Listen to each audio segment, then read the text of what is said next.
Good morning, everybody. See already a couple of ministers coming in. Please have a seat, dear colleagues. We have to start on time. Please have a seat right now.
Good morning.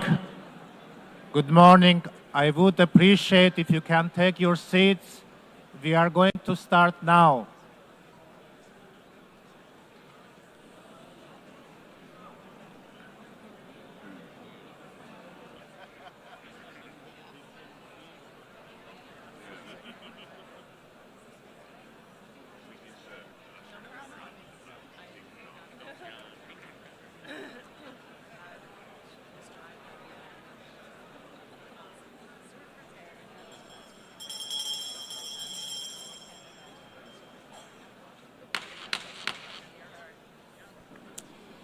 Good morning, everybody, and please have a seat. If I could ask for everybody's attention and finding a seat. I call to order the high-level plenary meeting to commemorate the 80th anniversary of the establishment of the United Nations. I would kindly ask all delegations to take a seat and keep silent. On the left side of the room, could you please, also on the blue seats, on the left side, please take a seat. I call to order the high-level plenary meeting to commemorate the 80th anniversary of the establishment of the United Nations. I would like to warmly welcome all of you to this milestone anniversary of our United Nations. Now, when everybody has found a seat, and in respect to the performance we are hearing right now, I now invite the artists to take their position on the stage. I would like to welcome the Met Chorus artists, accompanied by pianist Mr. Howard Watkins, together with the Sing for Hope youth choirs, under the direction of Mr. Tillman Michael. They will be performing this morning the commemoration of the 80th anniversary of the establishment of the United Nations. I now invite delegations to sit down, enjoy and listen to the musical performance.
Nations in ruins, more than 70 million dead, 2 world wars in a single generation, the unspeakable horrors of the Holocaust, and 72 territories still under colonialism. This was our world 80 years ago. A desperate world, grasping for any sign of hope. Courageous leaders gave that hope through our Charter of the United Nations. When signed on 26 June 1945, it was more than yet another empty political declaration. It was a promise from leaders to their people and from nations to one another that humanity had learned from its darkest chapters. It was a pledge not to deliver us to heaven, but to never again be dragged into hell by the forces of hatred and unchecked ambition. An acknowledgement that our failures came not from a lack of power, but from complacency. And the strong belief that our world could be better, that we could be better together. In the darkest moments of history, our grandmothers and grandfathers had the humility, grace, and I dare to say good sense to put aside their differences, their self-interest and their resentments, and to agree to work together. When faced with the crossroads, they chose the right path, the path of hope. But hope is not blind optimism. It's not the guarantee that everything will work out. It's a deep belief that we are doing the right thing, regardless of whether we succeed. Today, the hours indeed feel dark once again. We stand at a similar crossroads. We see children without parents searching for food in the ruins of Gaza, the ongoing war in Ukraine, sexual violence in Sudan, gangs terrorizing people in Haiti, unfiltered hatred online, and floods and droughts all over the world. Is this a world envisioned in our charter? Do we really need to relearn the hard lessons? Today is not about celebrating. It's about remembering those hard lessons and drawing on the courage to once again agree, to find hope instead of resignation, to find the spirit from 80 years ago once again, to choose the right path, not because of any guarantee, but because of the conviction that it's the right thing to do. Mr. Secretary General, Excellencies, Heads of States, ladies and gentlemen, allow me to thank the artists, especially the young artists, for their wonderful performance, which have set the tone for our event. Today, as we mark 80 years of our United Nations, we are once again standing at a crossroads. We cannot take the easy path and simply give up. We have to choose the right path to show the world that we can be better together. Not because the last 80 years were perfect, not because for 80 years, because we have tried. For 80 years, this building has stood as a monument to our shared hopes for a better future. Yes, we have disagreed, we have struggled, but we have also triumphed. For 80 years, this institution has driven progress on sustainable development, peace and security, and human rights. Today's commemoration is not the story of an institution. It's a story of thousands, perhaps hundreds of thousands of people who tried to turn hope in something real. The people who stood between war and peace and chose peace. The people who are risking their lives to deliver food in Gaza. The people who are supplying education materials to girls in Afghanistan. The people who not only wear the symbol of the United Nations, but are out there on the ground, showing how we are better together.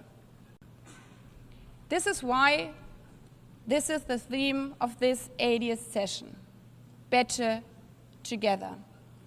It's more than a hot motto, it's a hard-won truth. It's our commitment for the next 80 years. Our commitment to not only hope for problems to vanish, but to find the courage to confront them. Better together means to act where action is hard, to choose dialogue and diplomacy when division is easier. Hope at this 80th anniversary means that this session is not remembered not only for its milestone year, but as a moment when we called on extraordinary resolve equal to the extraordinary challenges we face. We owe this to the people, to the men and women, boys and girls who are not giving up, even in the darkest hours of war, who look still to the streaming blue flag for hope, the flag of our United Nations. Not perfect, not finished, but always better together.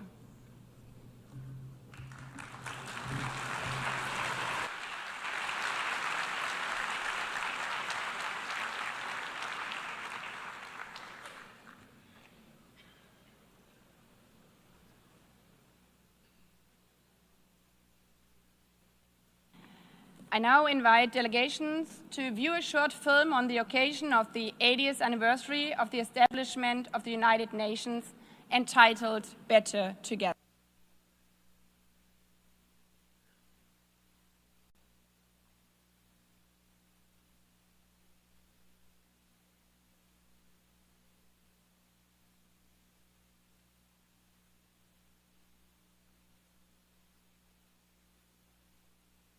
Chose peace.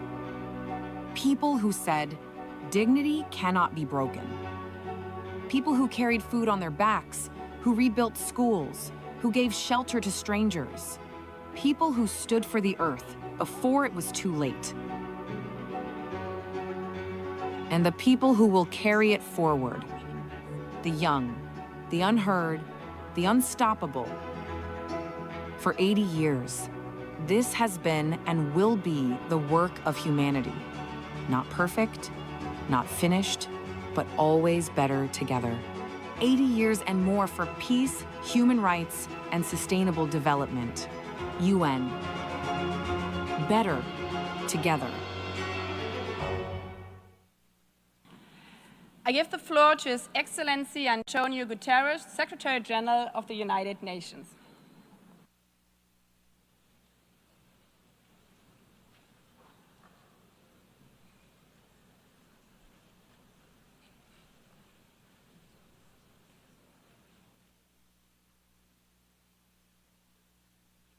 Madam President of the General Assembly, Excellencies, ladies and gentlemen.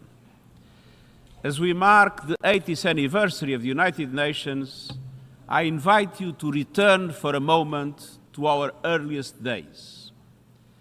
When the organization first opened its doors, many of its staff bore visible wounds from war, a limp, a scar, a burn.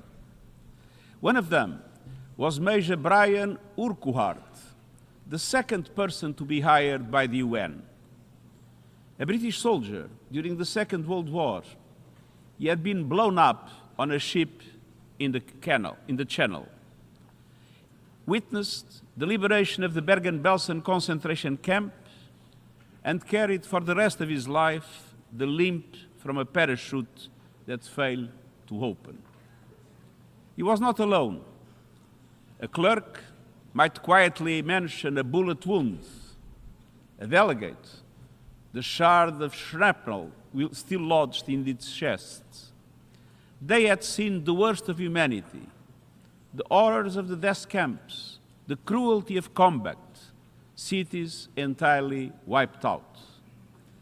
And it was precisely because of what they had witnessed that they chose to serve peace. Excellencies, there is a persistent myth that peace is naive, that justice is sentimental, that the only real politics is the politics of power and self-interest.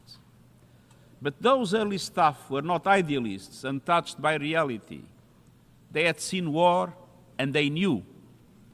Peace is the most courageous, the most practical, the most necessary pursuit of all. And in building the United Nations, they created something extraordinary, a place where all nations, large and small, could come together to solve problems that no country can solve alone. And yet, at this moment, the principles of the United Nations are under assault as never before. As we meet, civilians are targeted and international law trampled in Gaza, the Ukraine, Sudan, and beyond. As we meet, poverty and hunger are on the rise as progress on the Sustainable Development Goals falters. As we meet, the planet burns with fires, floods, and record heat raging through climate chaos. And at the same time, we are moving towards a multipolar world, but without strong multilateral institutions, multipolarity has its risks, as Europe learned in the First World War. To meet these challenges, we must not only defend the United Nations, we must strengthen it. And that is the purpose of Agenda 2030, the Pact for the Future, and the UN80 initiative, to renew the foundations of international cooperation and to ensure that we can deliver for people everywhere. Excellences, au fil des Excellencies, over the years, our organization has led the way to some of humanity's greatest triumphs. The eradication of smallpox, healing the ozone layer, and above all, the prevention of a third world war. The tests of the next 80 years will be both familiar and new. The battle will continue against war and poverty, but also climate chaos, runaway technologies, the militarization of space, and crises we cannot yet imagine. To meet these challenges, let us remember what our founders knew. The only way forward is together. Let us rise to this moment with clarity, courage, and conviction, and let us realize the promise of peace. Thank you.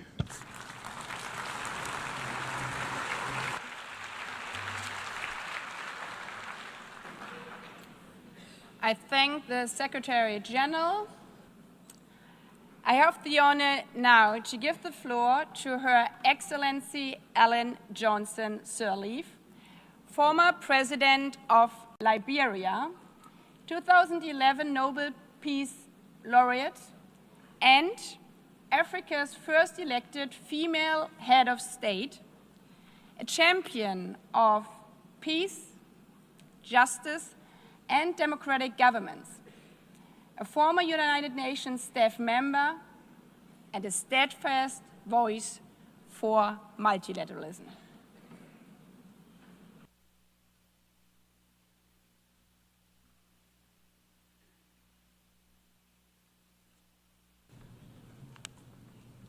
Excellencies, Madam President of the General Assembly, Secretary General, distinguished delegates, friends, I'm honored to address this high-level meeting on peace and security as part of the UN 80th anniversary.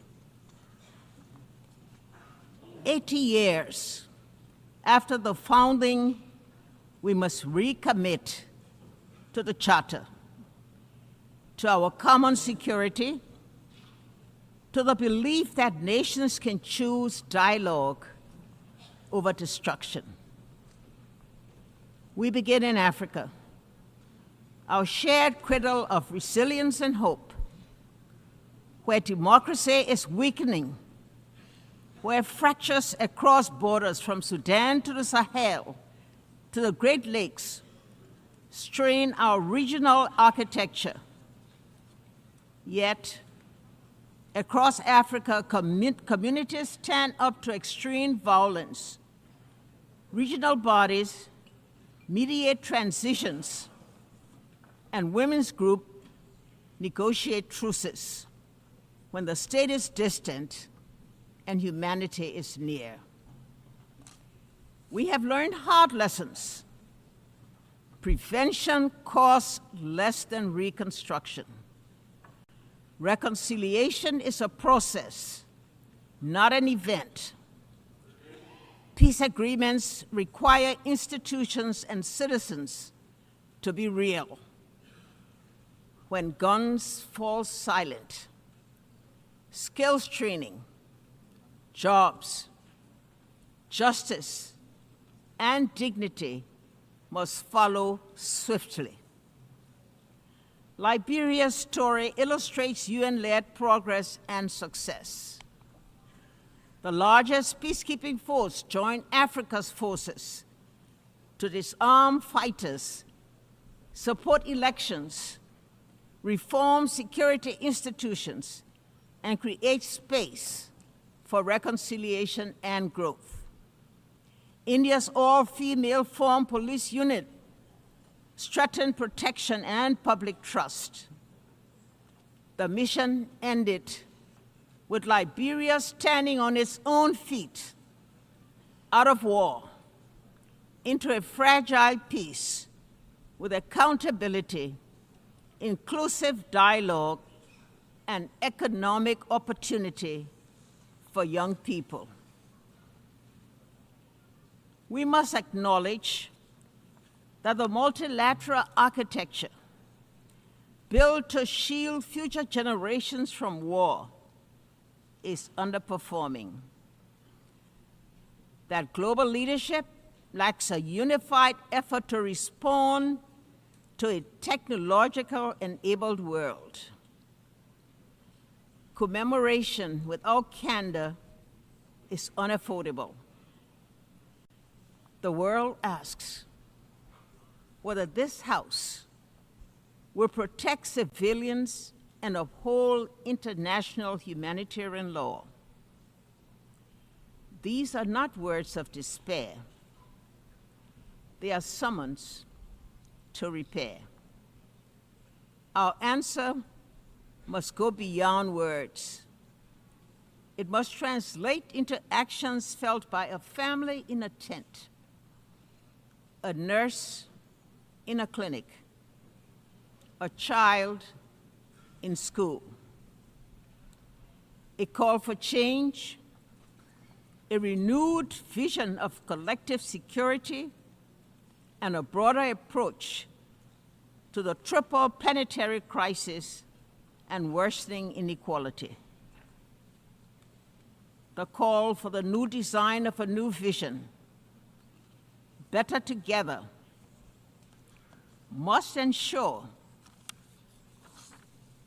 immediate protection of civilians, finance for conflict prevention, proposals that pay real people, leaders who are audible and accountable, women at the table with budgets that guarantee their participation in all peace negotiation delegations, and the deep weaponization of the information space. None of this is beyond our reach.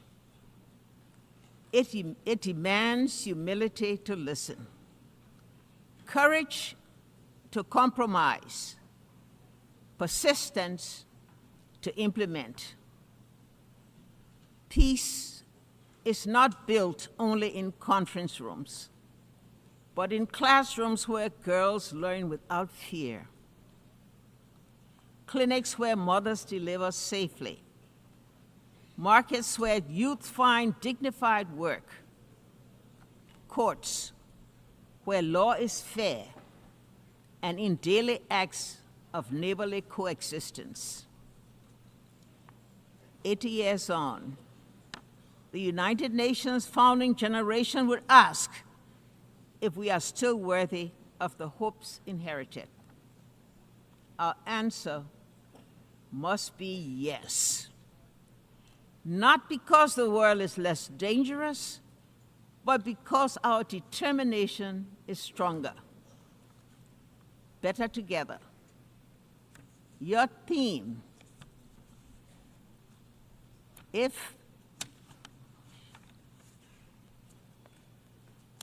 better together, your theme. It must be a strategy. Regional bodies and the UN working together. Civil society and governments co-designing solutions.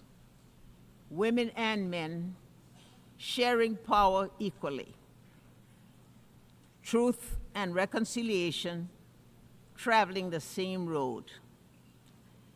Let us leave this anniversary with concrete commitments, funded priorities, and a timetable for action.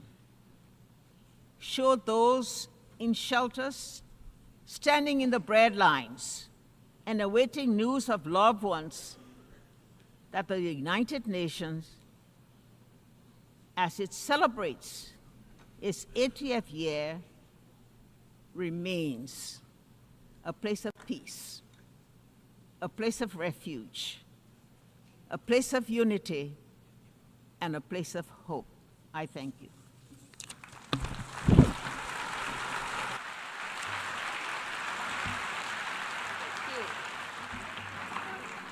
I thank Her Excellency Ellen Johnson Sirleaf for your strong and wise words. I now give the floor to Her Excellency Gro Harlem Brundtland, former Prime Minister of Norway, former Director General of the World Health Organization, a medical doctor committed to health as a human right, and instrumental in placing sustainable development at the forefront of our international agenda.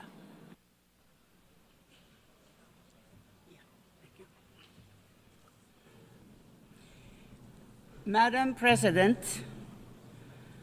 Secretary General, Excellencies, ladies and gentlemen, it is a great honor for me to address you marking the 80th anniversary of the United Nations. I was born at the cusp of the World War II. My parents were both active in the resistance against the Nazi occupation of Norway, and we had to flee the country. Some of my earliest memories are from Sweden, where my parents worked for Norwegian refugees. And I grew up in a Europe where the ravages of war were still clearly visible, where millions carried terrible scars on their bodies and their souls. It is against this background that the UN was founded, not as a symbol, but as a solemn promise. A promise to equip humanity with legal and diplomatic tools to prevent wars of conquest and domination. A promise to enshrine universal human rights as a bulwark against totalitarianism, racism, and oppression. A promise to foster peace, development, and dignity for all people. So, Madam President, let me highlight two areas where the UN has made an undeniable difference that also are part of particular importance to me personally. First, sustainability. When Secretary General Javier Pérez de Cuellar asked me to chair the World Commission on Environment and Development, I accepted with great humility. And I am very proud of the report we produced, Our Common Future. It helped cement the concept of sustainable development in our collective consciousness. Thanks to UN-led efforts, we started charting a path towards economic development that does not destroy the basis of life for future generations, our climate and our natural environment. But we are today exceeding the planet's boundaries and approaching tipping points where there is no way back. Over 80% of the targets under the Sustainable Development Goals are today off track. Second, President, gender equality. During the UN's International Year Women's Year in 1975, I had just entered government for the first time. Many of my male colleagues hardly knew how to deal with me. In 1979 came the UN Convention on the Elimination of All Forms of Discrimination against Women. In 1981, I became Prime Minister for the first time. In 1995, 30 years ago this month, I delivered my address at the 4th World Conference on Women in Beijing. I spoke of the moral and economic imperative to end gender apartheid. I believed too optimistically that we would have come further by now. I did not foresee the intensity of the pushback that would come. Even today, there are countries where not a single woman sits in the highest decision-making bodies, including among the P5. But despite such adversity, the UN has methodically worked to strengthen the position of women through education, through microfinance, through work for sexual and reproductive rights and health, and through intense and effective advocacy work. With resolve and determination, we will get there in the end. So, Madam President, I have lived longer than most of you. I have witnessed the tangible differences the UN makes through economic upturns and downturns, political ebbs and flows. I have no patience for those who dismiss the UN as outdated. We are going through a time of great geopolitical shifts and impressive, but also frightening, technological development. The UN as our common hub for getting the facts on the table, debating and deciding on solutions, and acting is more important than ever. We owe that not just to ourselves, but to the generations to come. Thank you.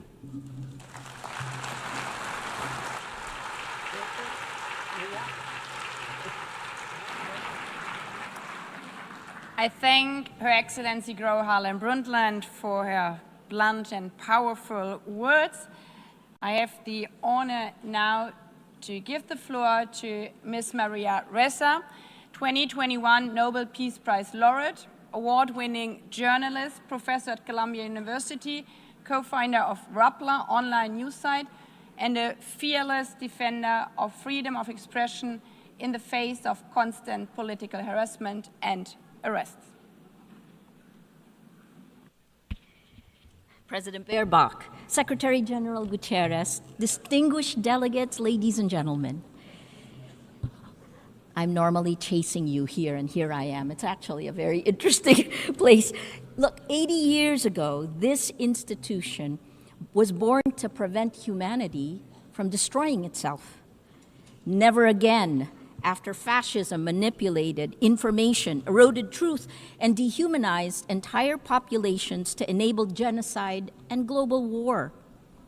Today, we stand on the rubble of the world that was, and the challenge is to rebuild the United Nations for now, for this moment, when similar forces that led to those atrocities 80 years ago are now surging through digital platforms, insidiously manipulating us for power and profit.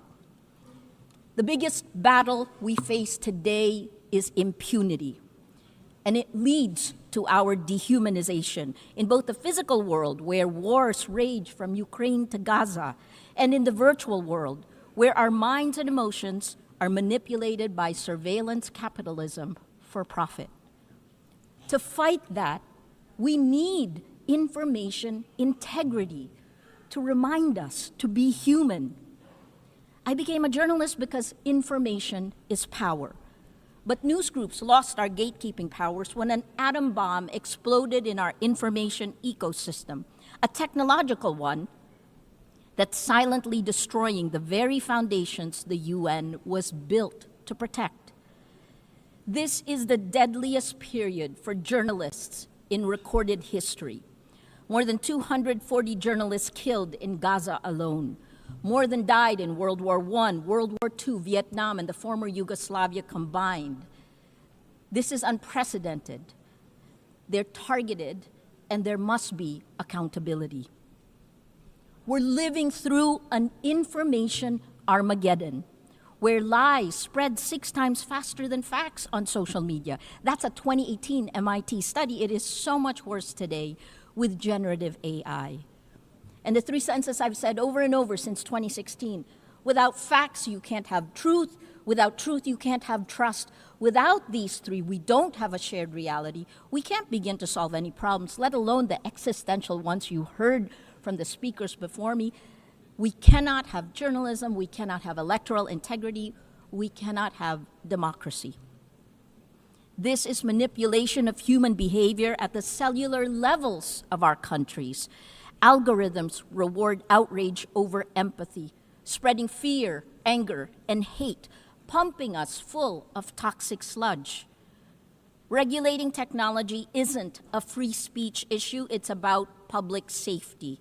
Because as has been proven time and time again, online violence is real-world violence.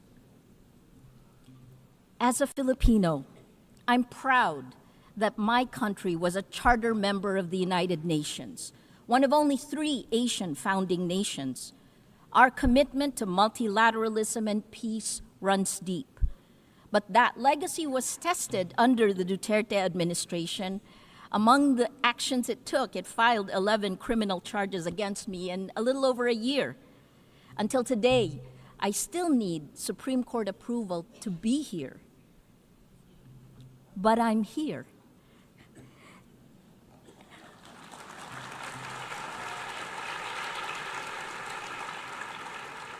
And my former president, well, he was arrested in March for alleged crimes against humanity and is detained at The Hague waiting for trial.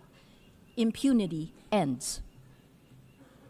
The rule of law, championed now by the Philippines as it chairs the 6th Committee on Legal Questions, ultimately prevailed. We moved to it. The trends are clear. We are electing illiberal leaders democratically.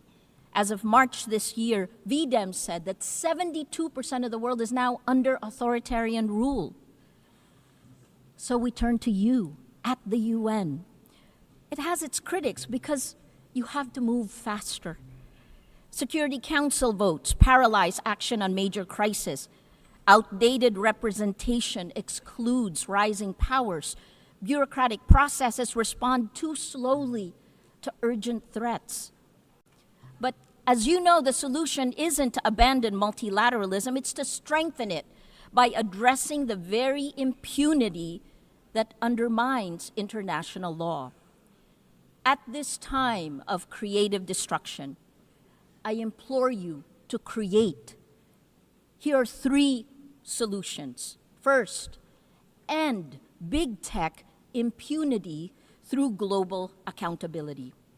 We need binding standards for international to restore and regulate information integrity, just as we have for nuclear weapons and climate change.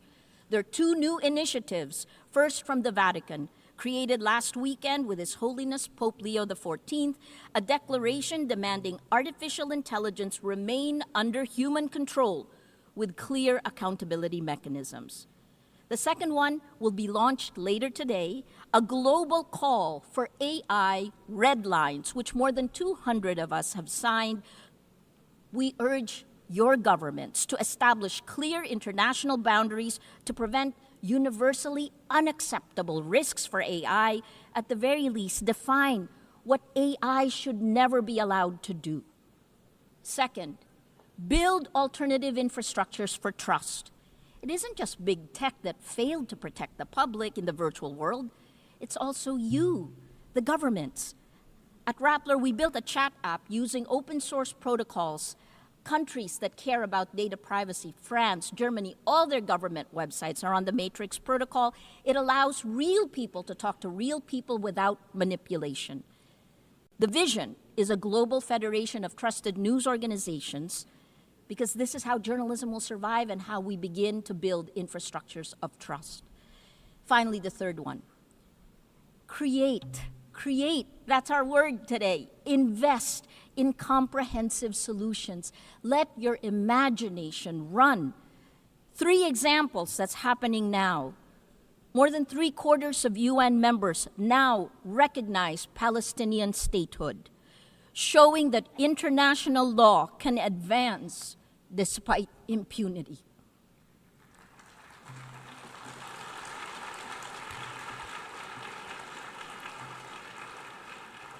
On gender, the Nobel Women's Initiative have pointed out, demonstrated that in nearly every conflict around the world, women are leading efforts for peace, defying displacement, patriarchy, gender apartheid, and militarized violence every day.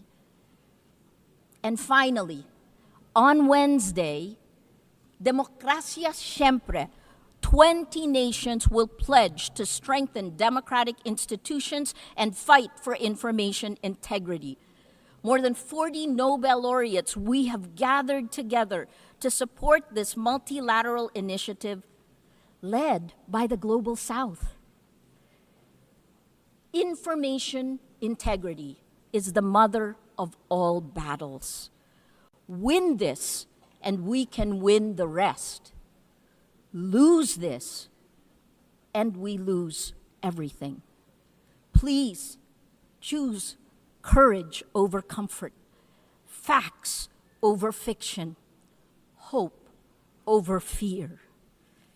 A lot has changed since the UN was created 80 years ago. But its values, peace, human rights, justice, rule of law, these are more essential today than ever. It is time to create again, to build better. Together, please act now before it's too late. Thank you.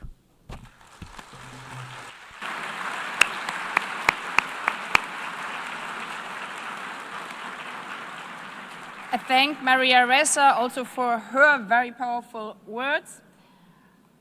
I now invite Ms. Mariam Burka, United Nations Global Advocate for Peace and youth leader, whose work bridges art, activism, championing women's rights, youth empowerment, and peace building, to recite a poem.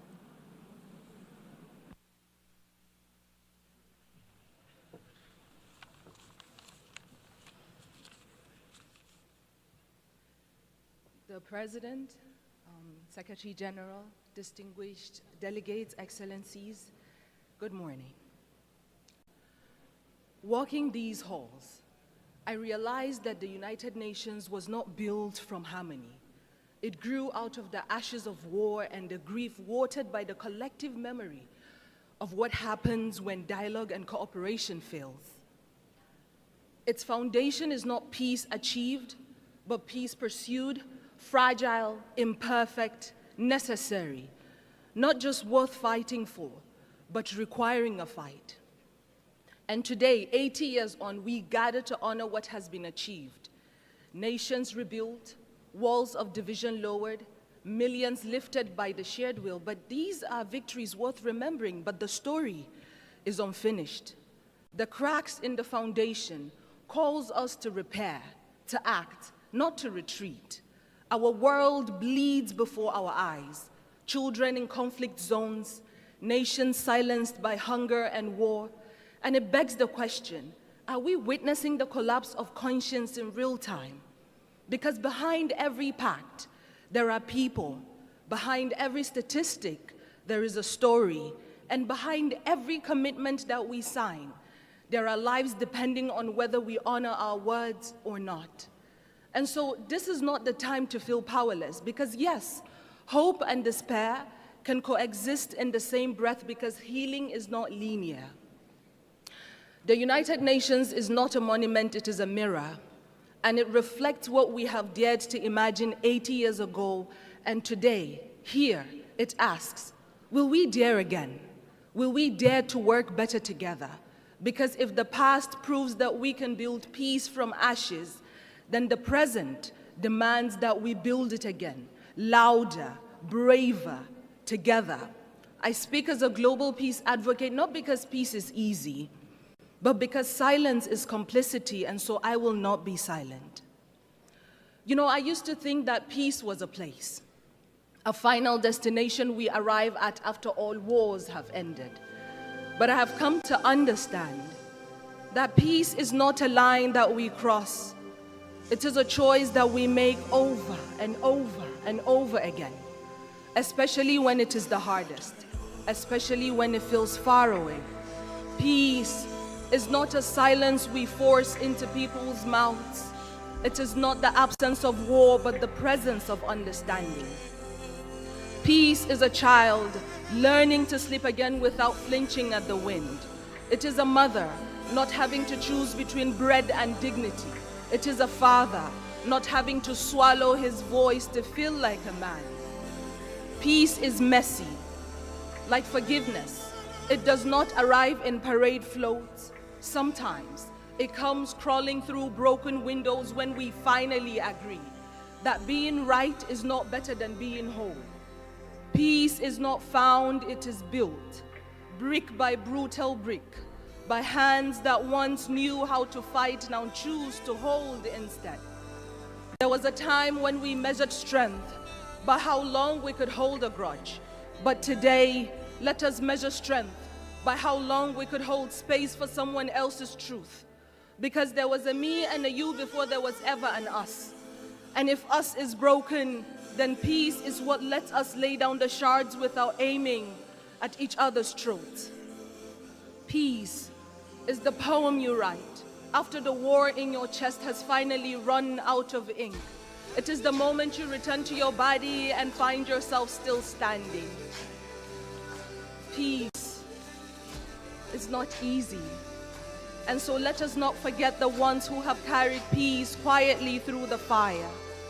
The women whose hands mend what war has torn, who rebuild homes from memory, raise children between checkpoints, hold their families like nations, because peace has always known the name of a woman, carried through the way that she chooses courage over collapse again and again. And so today I speak peace into the bones of this world, into the rubble, into the rage, into the ruins. Because if war teaches us how to shatter, then peace must teach us how to stay soft, to stay human. And perhaps what makes us human is not that we always succeed in peace, but that we dare again and again to seek it, refusing to let our brokenness be the end of our story. Thank you.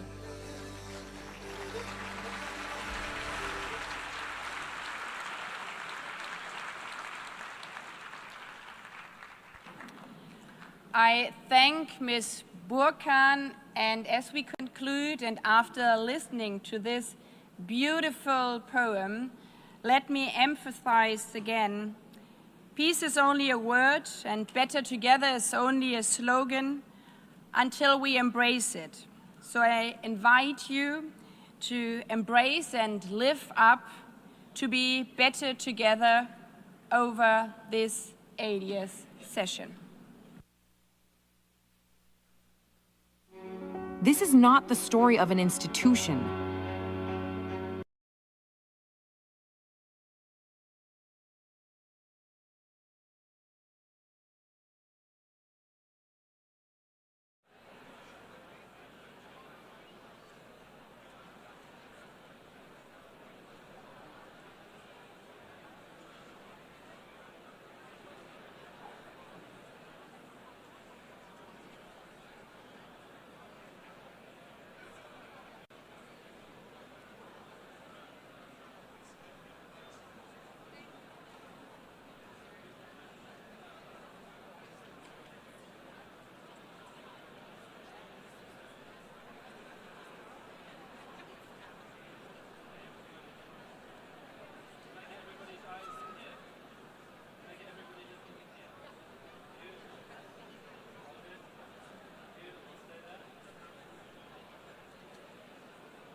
The 10,002nd meeting of the Security Council is called to order.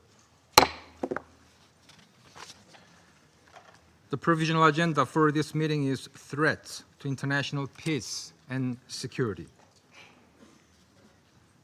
The agenda is adopted.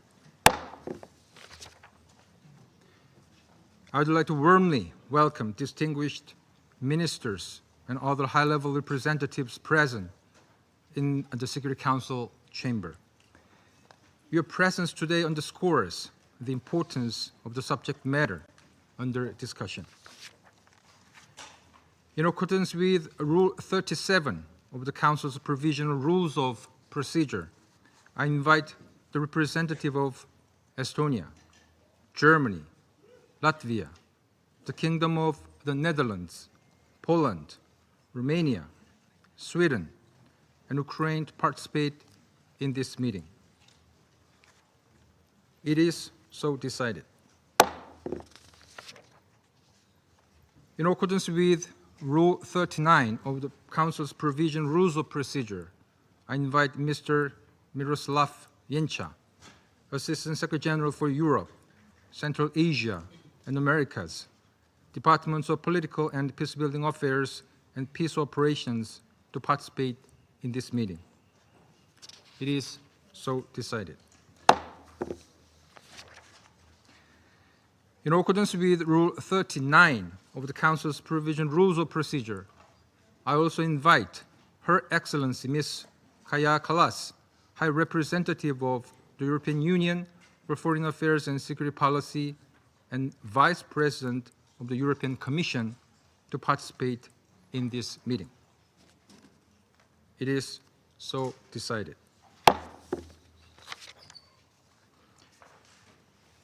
The Security Council will now begin its consideration of item 2 of the agenda. I now give the floor to Mr. Miroslav Jenča.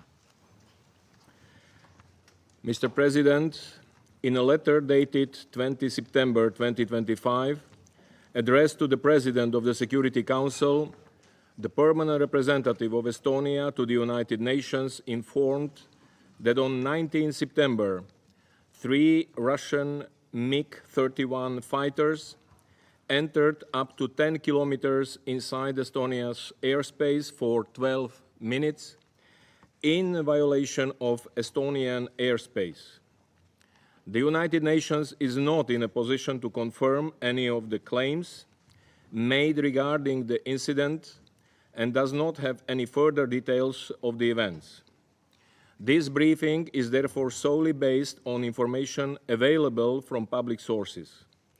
According to the Estonian Ministry of Defense, the incursion took place between 9:58 a.m. and 10:11 a.m. in the area of Vaindloo, a small island located in the Gulf of Finland in the Baltic Sea. According to the ministry, the jets entered the Estonian airspace without permission and had their transponders switched off and did not have flight plans, potentially endangering other aircraft. According to Estonian and Italian officials, Italian F-35 fighters attached to NATO's air defense support mission in the Baltic states were reportedly activated to intercept the Russian jets and warn them off. Sweden, as part of its national response and in coordination with NATO, along with Finland, also reportedly scrambled a rapid reaction aircraft. Estonia stated that this latest incident follows 4 violations of its airspace by Russia this year, and it has requested consultations with NATO allies under Article 4 of the Washington Treaty. The meeting of the NATO North Atlantic Council has been reportedly scheduled to take place tomorrow, 23 September. On 20 September, Russia's defense ministry stated that its fighter jets made a scheduled flight from Karelia on the border with Finland to an airfield in the Kaliningrad region in strict accordance with international airspace rules, without deviating from the agreed flight path and without violating Estonian airspace. According to the Russian Federation, the flight path was over neutral waters of the Baltic Sea, more than 3 kilometers from the island of Vindlo. Mr. President, this latest development follows reported violations by Russian drones of Polish and Romanian airspace. On 12 September, this council convened to discuss the incursion of 19 Russian drones into Poland between 9 and 10 September. On 13 September, according to Romania's Ministry of Defense, a Russian drone was detected in Romanian airspace as 2 Romanian F-16 jets were monitoring the country's border with Ukraine after Russian air attacks on Ukraine. The ministry said that the drone did not fly over populated areas or pose imminent danger.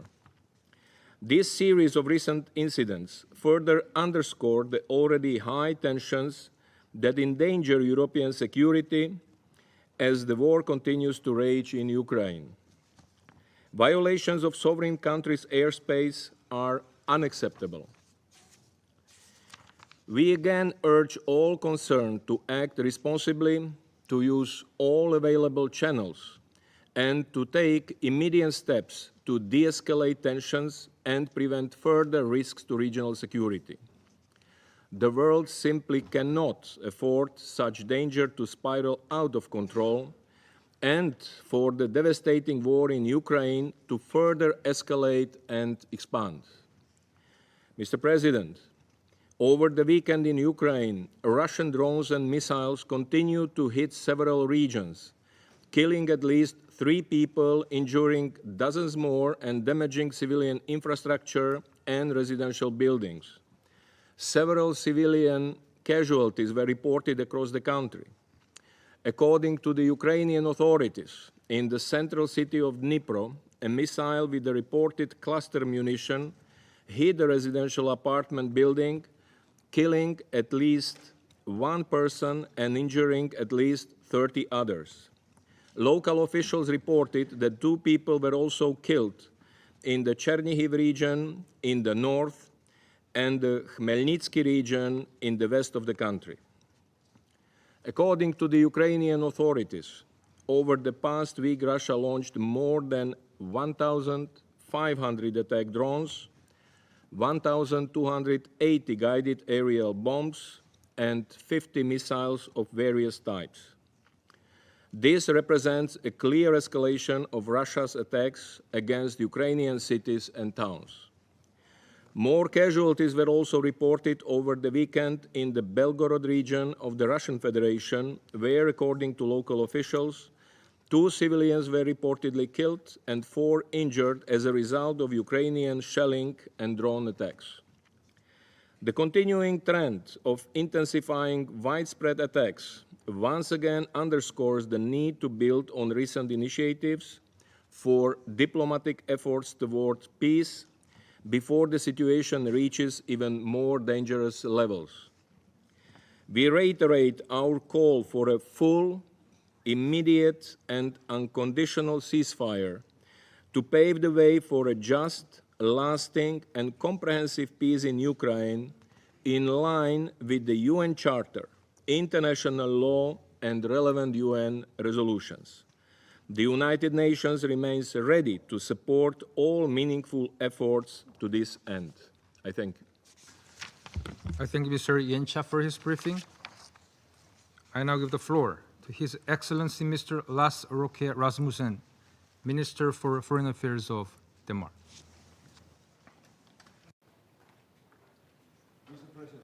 First of all, I would like to thank Assistant Secretary General Jenka for his informative briefing. 10 days ago, in this chamber, Denmark's representative expressed our condemnation of the violations of Poland's airspace by Russian military drones. And within 4 days, another Russian military drone incursion took place, this time into Romanian airspace. Denmark condemns the violation of the territorial integrity of Romania. And today we meet again, yet again, to discuss a reckless and dangerous violation by Russia, with 3 fighter jets entering Estonia's airspace last Friday. For 12 minutes and penetrating 10 kilometers deep north of Tallinn, until escorted out of Estonian airspace by NATO jets. Let there be no doubt, I condemn this latest violation of Estonia's sovereignty and territorial integrity by Russia. Our support for Estonia remains steadfast. Our resolve to stand by our allies remains equally firm.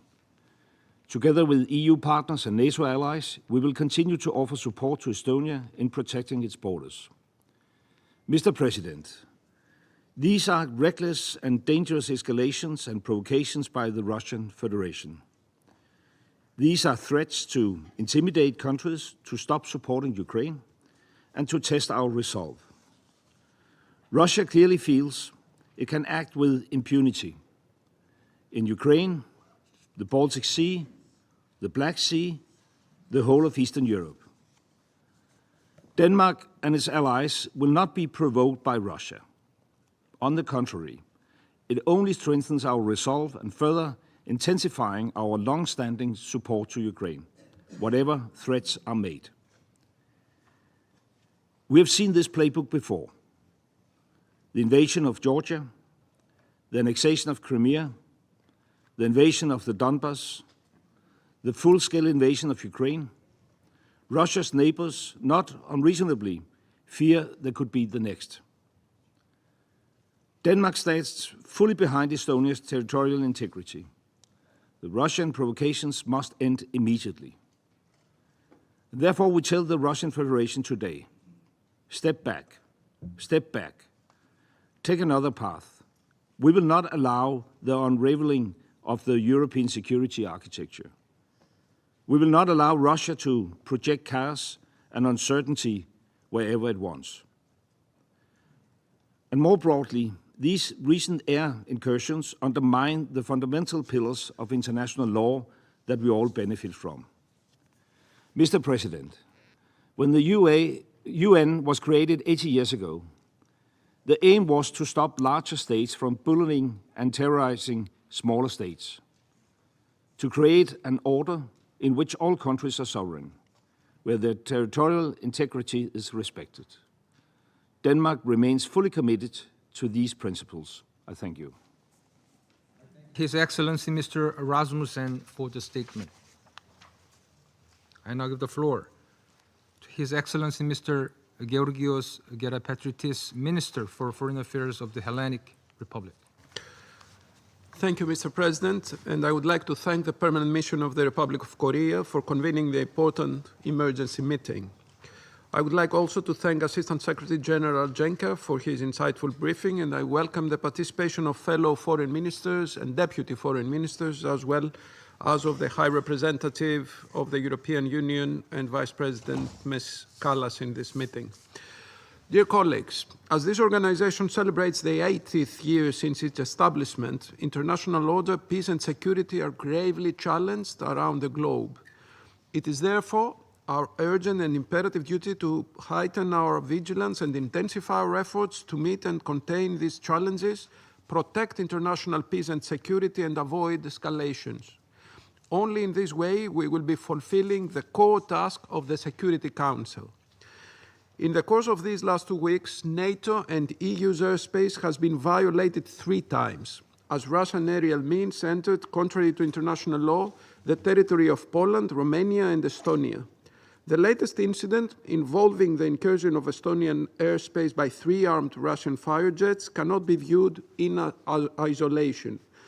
Reckless acts of this kind are not new, but their successive recurrence indicates they are not mere coincidences. As the saying goes, once is an accident, twice is a coincidence, 3 is a pattern. Greece unequivocally condemns the violation of Estonia's, and for that matter, any member state's airspace. We stand in full solidarity with Estonia, a friendly country and an EU and NATO ally. Any violation of state borders, be it air, sea, or land borders, constitutes a clear and blatant breach of international law and the UN Charter, and is unacceptable, particularly coming from a permanent member of the Security Council. We call on Russia to cease these unlawful acts immediately and respect its obligations under international law. Colleagues, it is evident that this new escalation is a direct result of Russia's war in Ukraine. Greece has welcomed President Trump's initiative for meeting President Putin in Alaska in August, as well as any initiative that could result in the termination of the war. Nevertheless, these violations as acts of aggression contradict the spirit of the Anchorage meeting. Lastly, dear colleagues, we're now witnessing the destabilizing effects of the war and its wider implications for the security of Eastern Europe and of the wider region. This is why, once again, we call on Russia to stop its armed aggression. A comprehensive, just, and lasting peace in Ukraine based on the principles of sovereignty, independence, and territorial integrity of states must remain our foremost goal. A peace safeguarded by credible and robust security guarantees which will effectively deter any recurrence of armed aggression that precludes further escalation and that is in line with international law, the UN Charter, the General Assembly resolutions, and the Helsinki Final Act. I thank you. I thank His Excellency Mr. Gerard Patritis for the statement. And I give the floor to Her Excellency Mr. Yvette Cooper, MP, Secretary of State for Foreign, Commonwealth and Development Affairs of the United Kingdom. Thank you, Mr. President, and thank you to the Assistant Secretary General for that briefing. For 3.5 years, the world has witnessed a permanent member of this Council engaged in the full-scale and unprovoked invasion of another state, a violation of its most basic obligations under the UN Charter. As President Trump and President Zelensky have worked for peace, the Russian Federation has starkly escalated its attacks. Attacks on the Council of Ministers, on the British Council building, and repeated attacks on residential flats and homes as children sleep in their beds. And we meet today now at the request of Estonian allies because Russia's recklessness is escalating. In the last 2 weeks alone, over 20 Russian drones in Polish airspace, a drone through Romanian territory, and now 3 Russian MiG-31 fighter jets with their transponders turned off, violating Estonian airspace for 12 minutes. At best, these latest acts are dangerous and reckless. At worst, they are a deliberate attempt to undermine the territorial integrity of sovereign nations and European security. They risk miscalculation. They open the door to direct armed confrontation between NATO and Russia. NATO's combined strength is unparalleled, and its determination to defend peace and security in Europe is unshakable. Of this, Russia must be in no doubt. And I commend the resolute and firm response of Estonia, Poland, and Romania, and all NATO allies.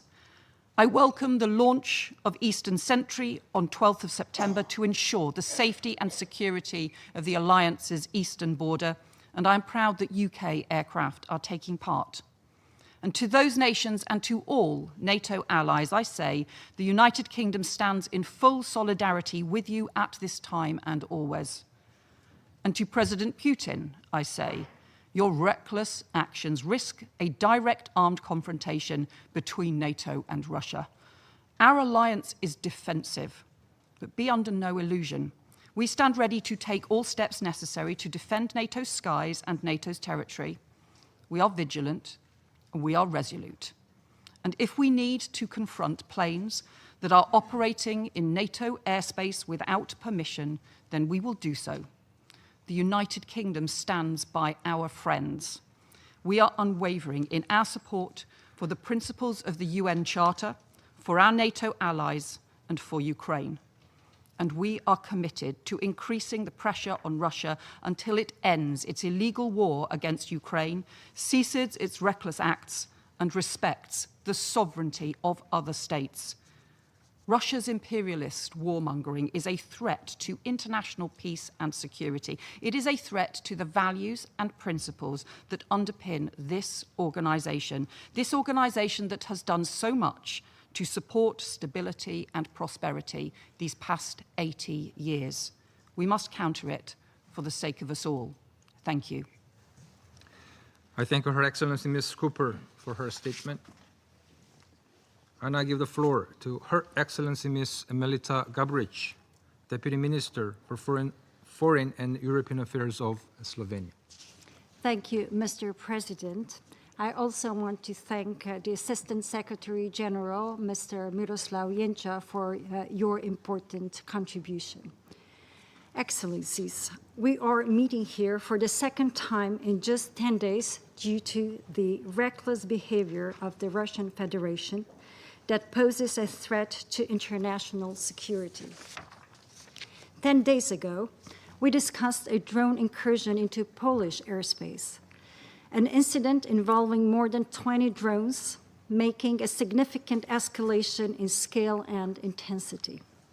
Today, we are addressing a new provocation: Russian fighter jets' incursion into Estonian airspace, an incident that was not merely momentary, but deliberate and dangerous. Slovenia supported the call for this meeting, and we stand firmly and without reserve with Estonia, its security, sovereignty, and territorial integrity. Excellencies, let me say this in no uncertain terms. We condemn this escalation. At a time when tensions are already dangerously high, this is not the moment for military provocation. This is a high time for dialogue, a high time for diplomacy. When we previously discussed the drone incursion into Poland, our ambassador spoke of the growing unease with which we are witnessing such behavior across Europe. Let us be honest with ourselves around this very table of the Security Council. These actions do not occur in a vacuum. They are unfolding as we are well in the 4th year of Russia's illegal war of aggression against Ukraine. These deliberate provocations are symptomatic of the time we live in, a time in which violations of international law are tolerated to an extent we have not seen in modern history. Slovenia says a clear and principled no to such behavior, wherever it may occur and whoever may be the perpetrator. If we can clearly say no to Israeli atrocities committed in Gaza, to terrorist violence, we must not shy away from condemning Russian aggression against Ukraine. Excellencies, let us also be clear on another matter. Europe wants peace. Europe wants a ceasefire, and we want to see the beginning of serious and meaningful peace negotiations between Ukraine and the Russian Federation as soon as possible. Despite the best efforts by President Trump in Alaska, we still await a meaningful gesture from Russia, a sincere willingness to come to the negotiating table. And while we wait, Russia continues its escalatory behavior, intensifying attacks on Ukrainian cities and endangering and intimidating civilians, both in Ukraine and in its neighboring countries. We hope the time is near when this Council will finally begin a principled and honest discussion about the war in Ukraine and decide to take action. Until then, and allow me to repeat this, Slovenia will stand firmly with Estonia, with Ukraine, and with any other member of this organization that needs to be protected from unlawful, charter-violating actions by those who believe that might makes right. Thank you, Mr. President. I thank Her Excellency Ms. Gabric for her statement. And I give the floor to the representative of France.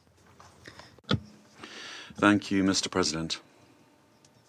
I'd like to begin by thanking Assistant Secretary General Mr. Miroslav Jenča for his statement, and I would like to welcome the ministers present here, Foreign Affairs Minister of Estonia and from the other representatives from the European Union, and Madam Kallas. As we know, on the morning of 19th of September, Russia violated Estonian airspace with 3 fighter jets, which remained there for nearly 12 minutes. These elements lead us to consider that this is an intentional violation.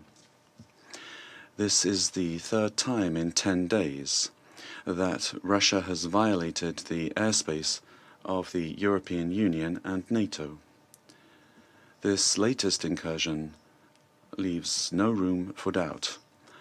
Russia is choosing escalation and provocation. Mr. President, this Council had already met exactly 10 days ago to discuss the unacceptable intrusion of around 20 Russian drones into Poland in the context of a massive aerial attack against Ukraine.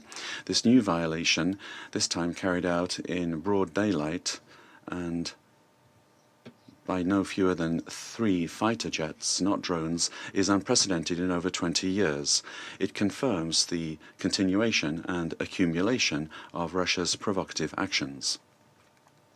Mr. President, France condemns in the strongest terms this dangerous and irresponsible incursion, which constitutes a blatant violation of international law.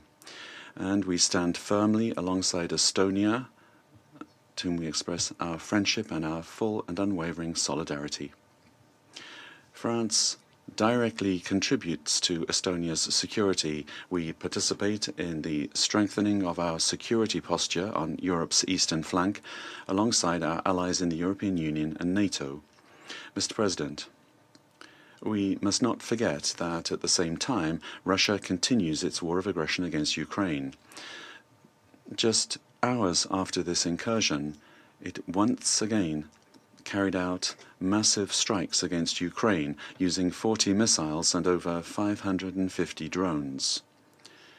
Russia must understand that these violations of NATO airspace in no way undermine our determination to implement strong, robust, and credible security guarantees in favor of Ukraine. Mr. President, Ukraine courageously accepted 6 months ago now the principle of an unconditional ceasefire. It has demonstrated its willingness to negotiate. President Volodymyr Zelensky has, for the past 4 months, expressed his readiness for direct negotiations with President Vladimir Putin.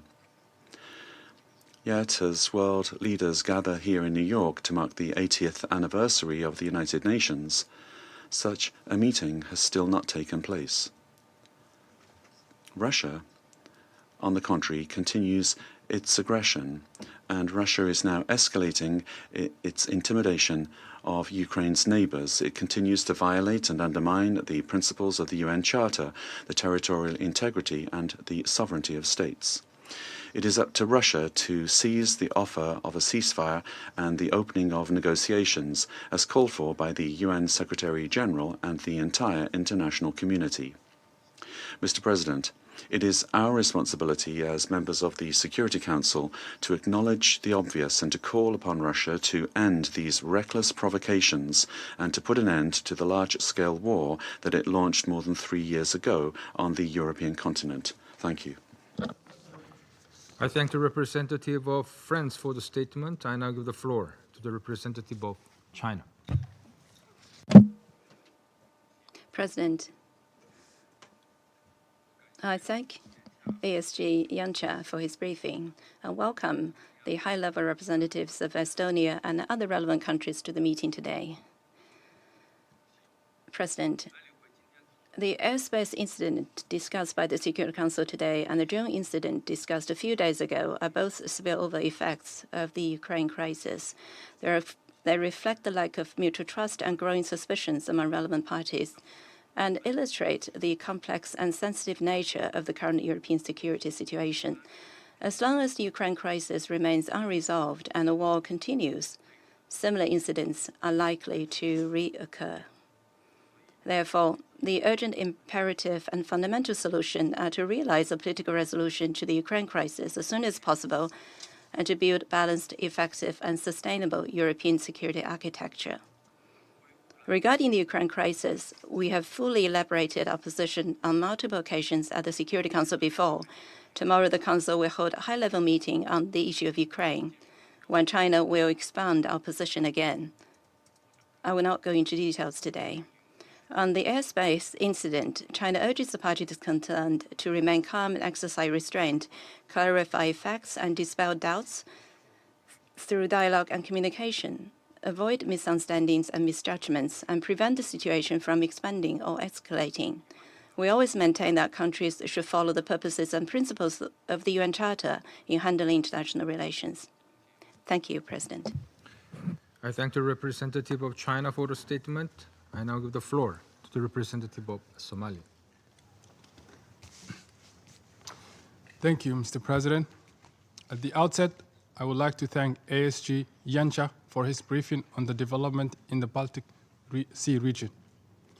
I welcome His Excellency, the Minister for Foreign Affairs of Estonia, to this meeting, as well as the representative from the region. Mr. President, the situation in Eastern Europe remains a significant concern, carrying serious implications for regional stability and international norms. The divergent narratives surrounding the events of September 19, which are happening against the backdrop of the ongoing war in the region, underscore the urgency of the situation and the critical need for diplomacy and dialogue. Such incidents highlight the fragility and volatility in the region, reminding us of the fundamental principles enshrined in international law and the United Nations Charter, including the peaceful resolutions of disputes. We firmly maintain that there is no military solution to disagreements over airspace or territorial integrity. Continued escalations only serve to heighten tensions and undermine the process for a durable peace in the region. We believe that lasting solutions are found at the negotiating table, not through acts that can be interpreted as hostile. In this regard, we call upon all parties to exercise maximum restraint and engage in earnest, substantive dialogue. A durable solution will require a genuine commitment to de-escalation, confidence-building measures, and renewed focus for diplomatic efforts. To conclude, Mr. President, my delegation reaffirms its unwavering support for all efforts aimed at upholding the principles of international law and achieving just and lasting solutions consistent with the United Nations Charter. We firmly believe that the people in the region deserve a future defined by peace, security, and stability. I thank you.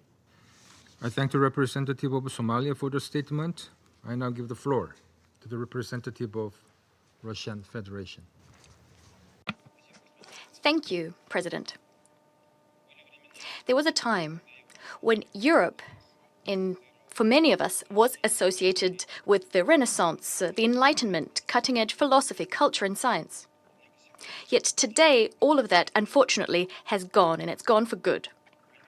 Voltaire, Rousseau, Kant, and other leading philosophers have been replaced with the von der Leyens, the Callises, and the Johnsons, as well as other small-time blinkered Russophobes, thanks to their efforts, the primitive hatred for our country, and an attempt to portray Russia as the main threat to pan-European security, is, before our very eyes, becoming the only ideology of European states.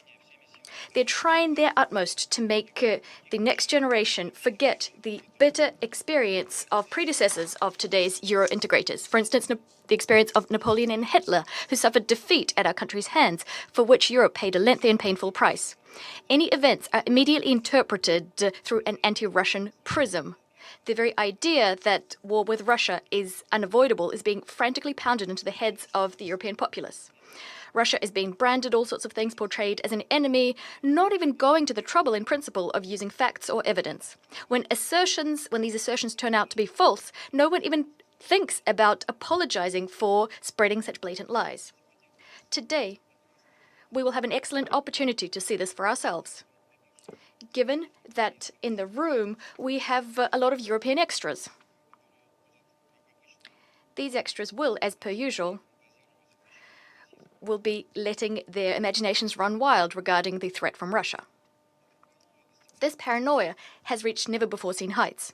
Just last week, we were compelled to listen in this chamber to groundless accusations about supposedly Russian UAVs entering Polish airspace. Not a single piece of evidence that these drones were of Russian provenance has been provided to date.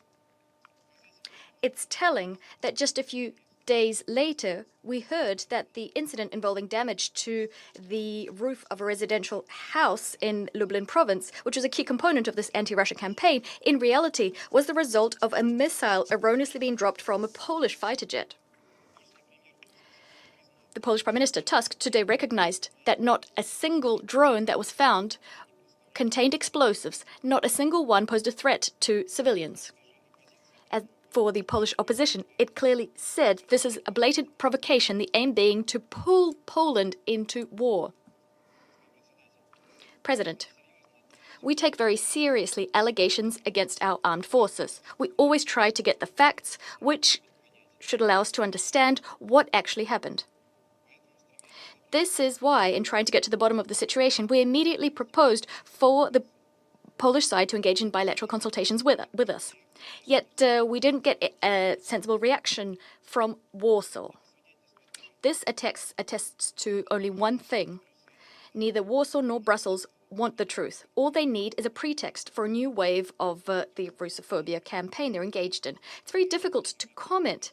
Our European neighbors are inculpating themselves so obviously. Anyone of sound mind, anyone who is familiar with elementary logic would never say such a situation is normal. But yet, if on every screen, in every social media outlet, on every page, you're being told that Russia is your only enemy, then you might start believing anything and everything. The facts, the evidence here are superfluous. Today, we're compelled to be here to watch part 2 of this spectacle entitled Blame Russia for Everything. Our neighbors have now imagined that Russia is at fault for an incursion into Estonian airspace. As always, there is no proof except the Russophobic hysteria coming from Tallinn, which our Estonian colleague will wax lyrical about a little bit later. As for the facts prove that on the 19th of September, 3 Russian MiG-31 fighter jets conducted a planned flight from Karelia to an airbase in Kaliningrad Oblast, carried out in strict accordance with international airspace use rules. The Russian aircrafts did not stray from the agreed route, nor did they cross into Estonian airspace. Their trajectory, their flight was over the neutral waters of the Baltic Sea, over 3 kilometers from the island of Vindlo.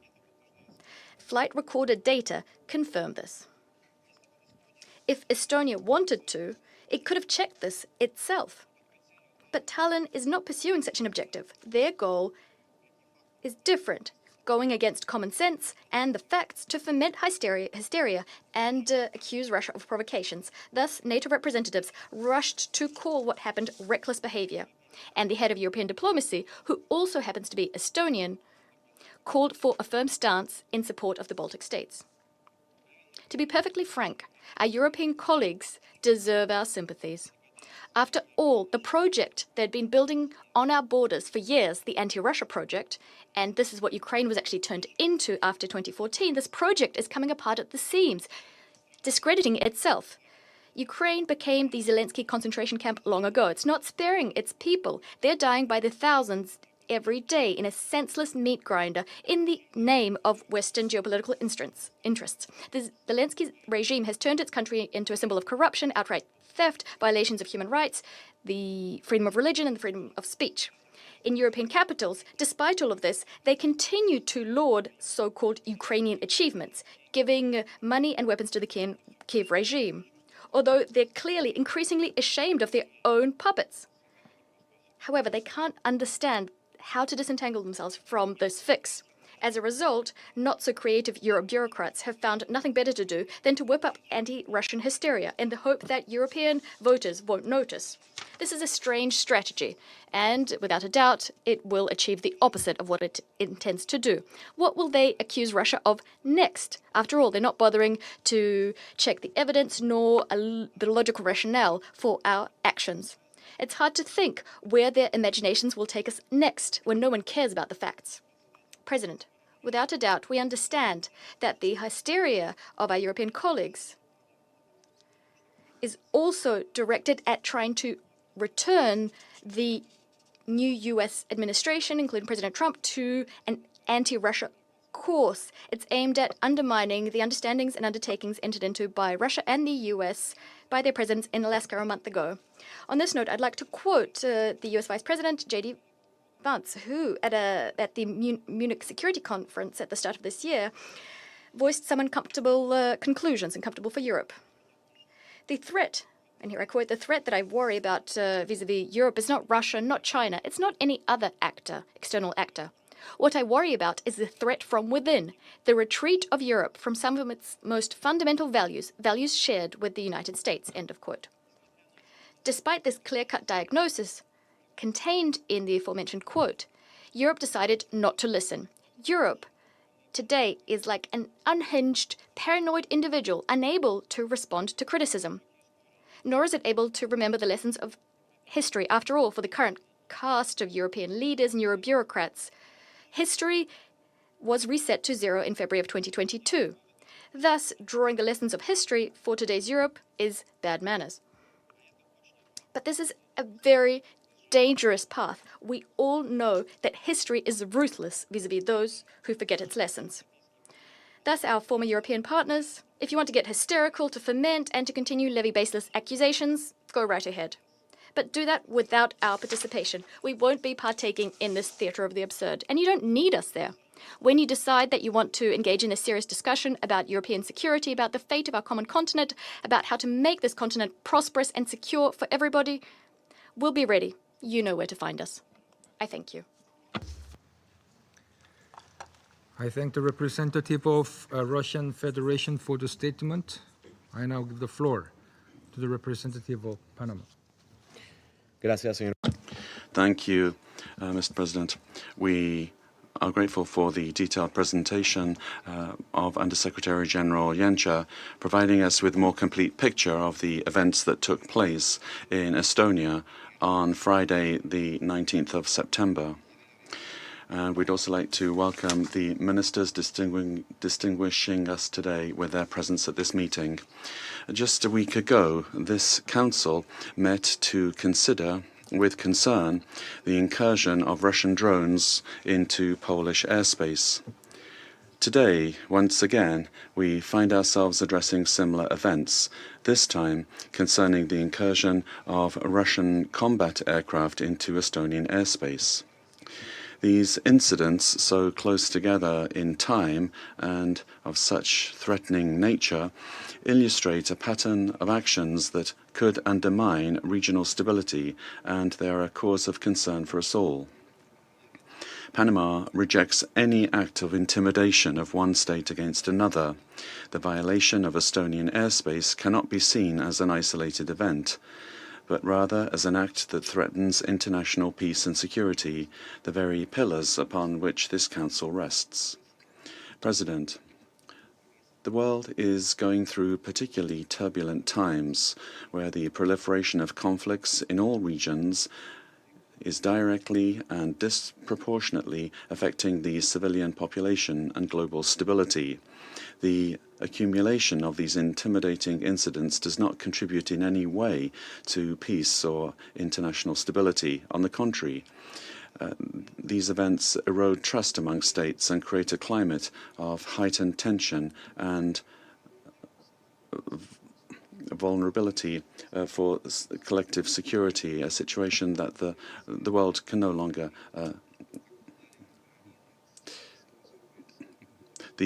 in this regard,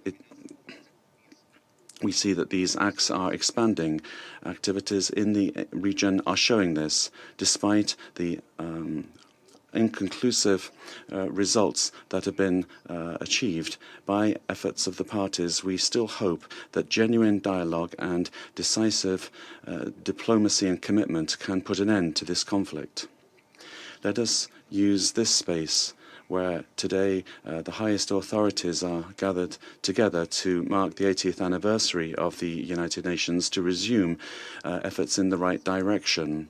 Panama calls for caution, and we reiterate once again the primacy of the principle of respect for the sovereignty and territorial integrity of states, in full accordance with the purposes and principles enshrined in the United Nations Charter, to which we committed ourselves more than 80 years ago.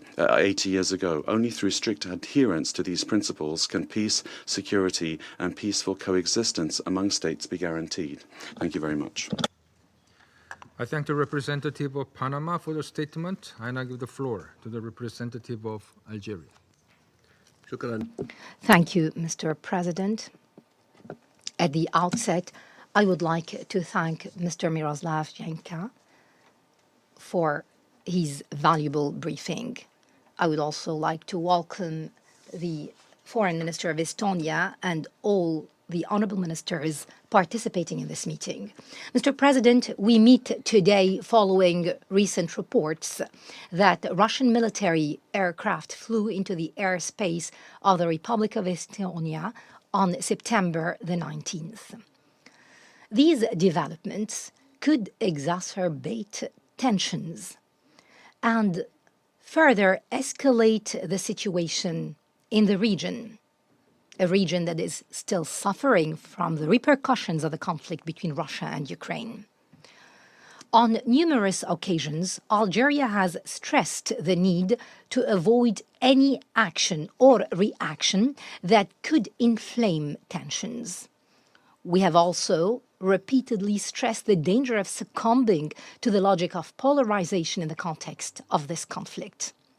It's imperative to avoid any endeavor that could inflame hostilities or exacerbate their potential repercussions. In this vein, I would like to highlight the following points today. First, we believe that it is important to maintain the momentum of the recent diplomatic effort in order to prevent any escalation that could prolong or expand the conflict. Thereby, it might undermine any progress towards peace and security in the region. Second, it has become necessary to give precedence to communication and coordination in addressing these incidents through a transparent and effective approach. This would avoid any misunderstanding or confusion, and it would help to avoid their recurrence. Last but not least, we would like to reiterate once again our call for the primacy of the language of dialogue and negotiation. We must adhere to diplomatic solutions as the only feasible way forward to reach a just and lasting solution to the conflict. In conclusion, Algeria remains convinced that the realization of peace and security in Ukraine and through it in the region as a whole can only be achieved through the intensification of diplomatic efforts aimed at finding a final solution to this conflict. This should be based on the principles and purposes of the United Nations Charter, taking into account the legitimate security concerns of both parties. My country also reiterates its commitment to support any effort that would contribute to the maintenance of international peace and security in the region. Thank you. I thank the representative of Algeria for the statement. I now give the floor to the representative of Guyana. Thank you, Mr. President, for convening today's meeting at the request of Estonia, following the unauthorized entry into its airspace of 3 armed fighter jets reportedly belonging to the Russian Federation. I also thank ASG Janša for his briefing and welcome the participation of the Minister of Foreign Affairs of Estonia and other ministers and high-level officials in this meeting. Mr. President, Guyana has taken careful note of the letter dated 20th of September from the permanent representative of Estonia, in which he asserts that this was the 5th violation of Estonia's airspace by the Russian Federation, marking a dangerous escalation and the most serious violation thus far. We have also taken note of the public statement issued by the Russian authorities denying that the 3 jets violated Estonia's airspace. Saturday's incident appears to follow a pattern of similar events in the region that are unfolding in the context of the ongoing armed conflict in Ukraine.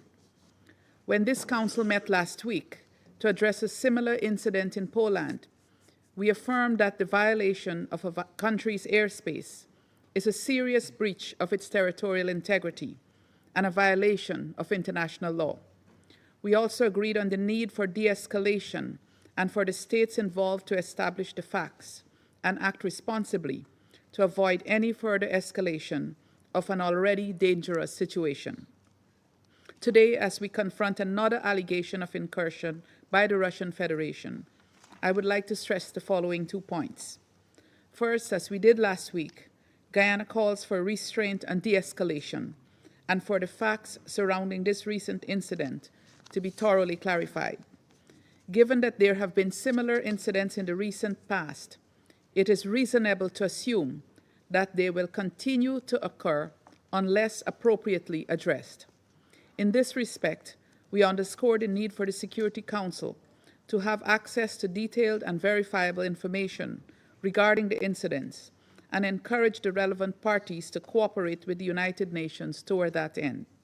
Secondly, Guyana recalls the legal obligation of all UN member states to comply strictly with international law, including the provisions of the United Nations Charter and Security Council Resolution 2788.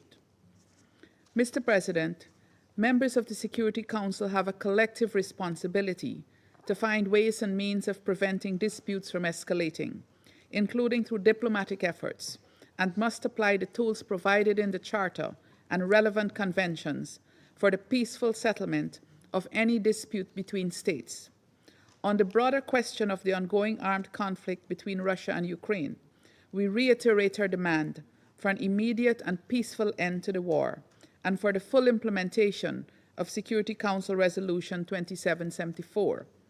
Any expansion of this conflict will have dire consequences for innocent civilians in the region and for the world at large. This must be avoided at all costs. In closing, Mr. President, I once again urge the Russian Federation to cooperate with the affected states as well as the United Nations in providing the necessary information and finding a peaceful path forward. I thank you. I thank the representative of Guyana for the statement, and I give the floor to the representative of Sierra Leone. Thank you, Mr. President. I also thank ASG Yenke for his briefing. We welcome the participation of the representatives of Estonia, Ukraine, and other participants under Rule 37. The letter dated 20 September 2025 from the permanent representative of Estonia reporting a serious violation of its airspace is of grave concern. This report, viewed together with the earlier letter from the permanent representative of Poland on the Russian Federation's drones entering its airspace, similarly reflects an alarming pattern, increasing the risk of a regional conflagration with global consequences. Mr. President, regrettably, the 3 rounds of talks in Istanbul, which led to agreements on exchanges of prisoners of war and civilian detainees, as well as the return of Ukrainian children, and which had raised hopes for a political solution, have not been matched with advancement in the ceasefire and peace agreement negotiations. On the contrary, military operations in Ukraine have intensified and now reached the breach of airspaces of Estonia, Poland, and Romania. The responses from the 3 countries and NATO underscore the gravity of the threat. They signal that prolonging the conflict risks spillover, regional escalation, and global insecurity. Given the adverse implications of a protracted conflict in Europe, the Council and the wider international community must intensify efforts towards peace. Sierra Leone has consistently called for an end to this war, urging the parties to embrace diplomacy and agree to a ceasefire that prevents further death and suffering. The humanitarian toll is devastating, with over 6,500 civilians having been killed in Ukraine this year alone, including rising numbers of children among the dead and injured. More than 10 million people have been displaced, creating the largest refugee crisis in Europe since the Second World War. Mr. President, Sierra Leone reiterates that the UN Charter enshrines the principles of sovereignty, territorial integrity, and the peaceful settlement of disputes. Article 2.3 obliges member states to resolve disputes by peaceful means while refraining from the threat of use of force. The disregard of these principles and international law, the repeated resort to force, and the inability to secure ceasefires are deeply troubling. Aware of the consequences of this conflict, which could plunge the region into chaos, we call for measured responses by NATO and individual states, making use of Article 4 consultations to de-escalate and renew political dialogue. We commend the ongoing efforts by the United States, European leaders, and other mediators, and this Council to seek a peaceful resolution and a sustained political engagement at the highest levels.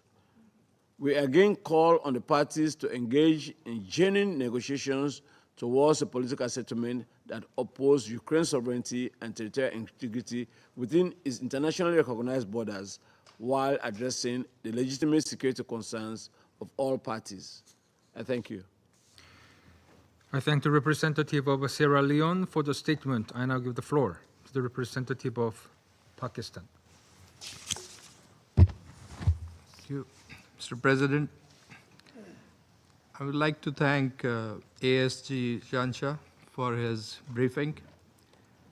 We also welcome the distinguished Foreign Minister of Estonia, other ministers, and the EU High Representative to this meeting. President, prolonged and intense conflicts, no matter how localized, create a vortex of instability with spillover effects that invariably affect regional and global stability. And what we are witnessing around us today is a practical manifestation of this fundamental truth about conflicts. The ongoing conflict in Ukraine, now into its fourth year, has generated numerous challenges, both for the regional and international peace and stability. And Pakistan, alongside our fellow council members, has repeatedly drawn attention to the negative consequences of this conflict and the need to bring it to an end. We take note of Estonia's letter of 20th September addressed to this council informing about violations of its airspace.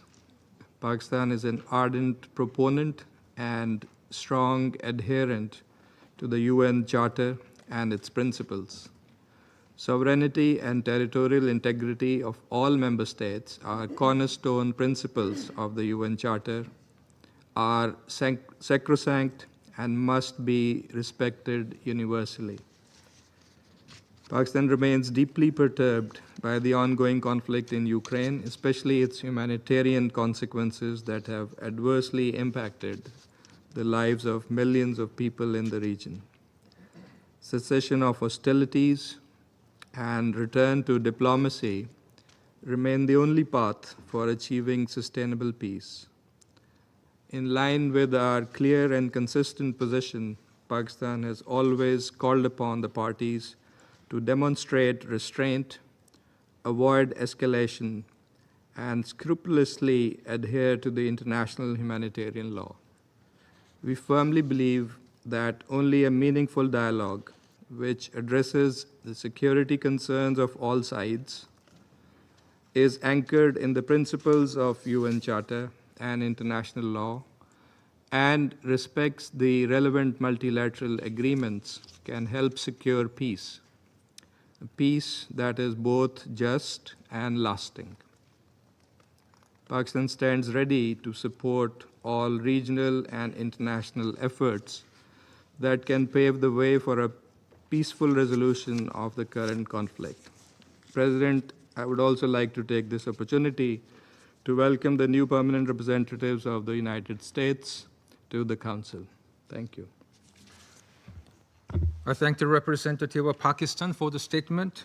Before giving the floor to the United States, I'd like to welcome the new permanent representative of the United States, Ambassador Michael Waltz, to the Security Council. We look forward to working closely with you in the coming days. You have the floor. Well, thank you, Mr. President, and it's very good to be with you and this esteemed body for the first time. Thank you, ASG Yensha, for your briefing. And of course, I too welcome the participation of Estonia's foreign minister in this briefing as well.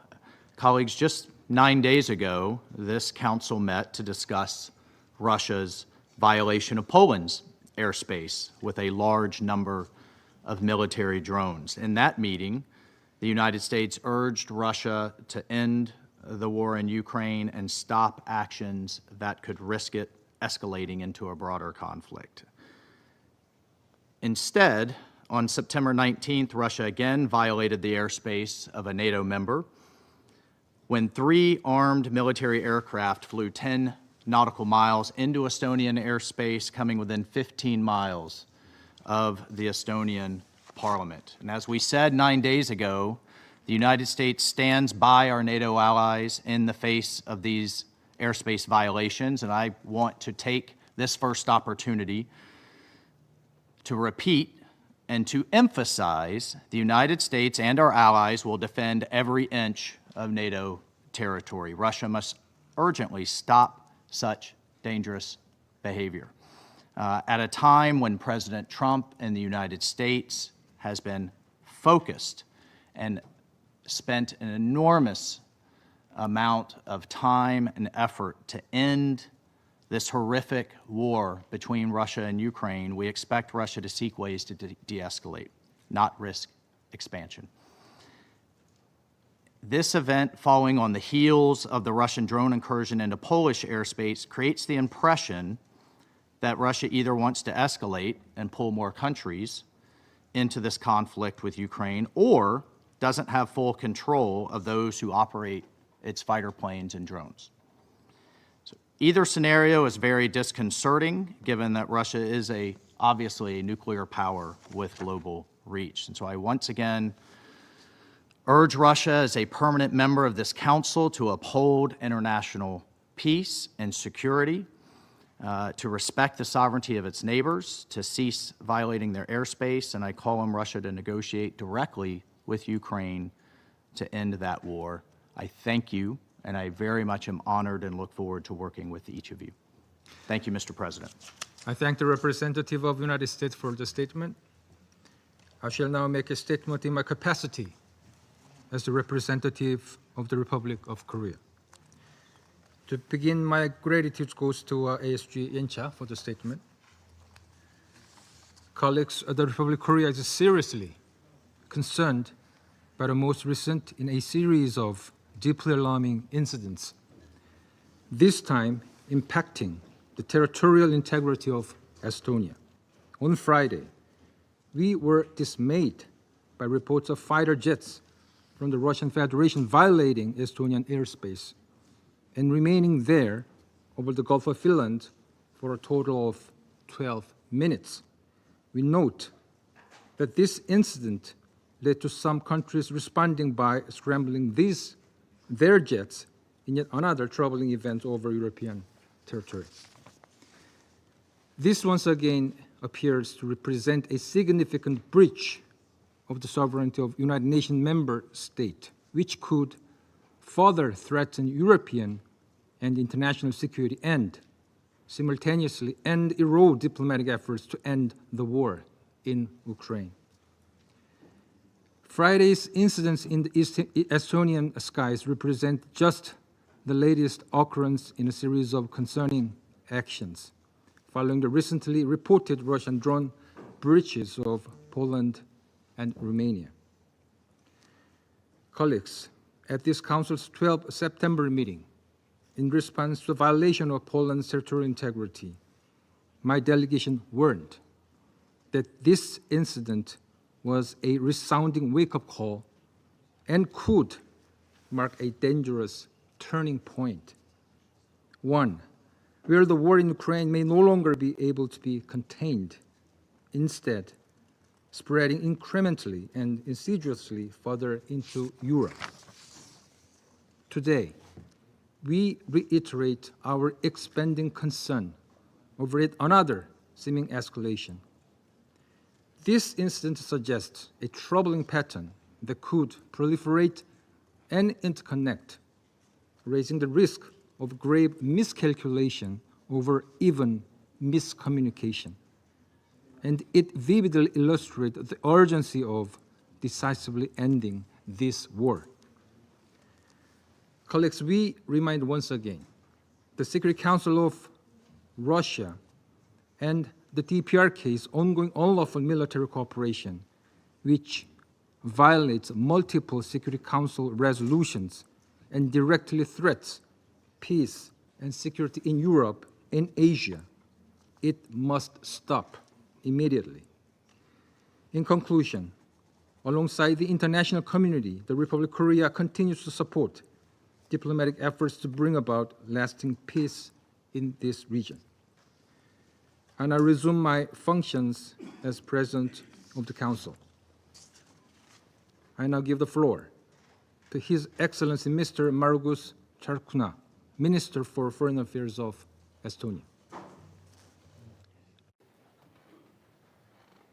Your Excellencies, thank you, President. Please allow me to thank the Presidency for convening the Security Council meeting at such a short notice. And I also would like to thank ASG Jensa for his valuable briefing. Ladies and gentlemen, what brings us here today is alarming. On 19 September 2025, 3 armed Russian MiG-31 fighter jets deliberately entered Estonian airspace in violation of our territorial integrity. They remained in our skies for 12 minutes, penetrating up to 10 kilometers deep and covering nearly 100 kilometers inside our sovereign territory. These are the hard facts based on solid evidence, whatever Russia is claiming.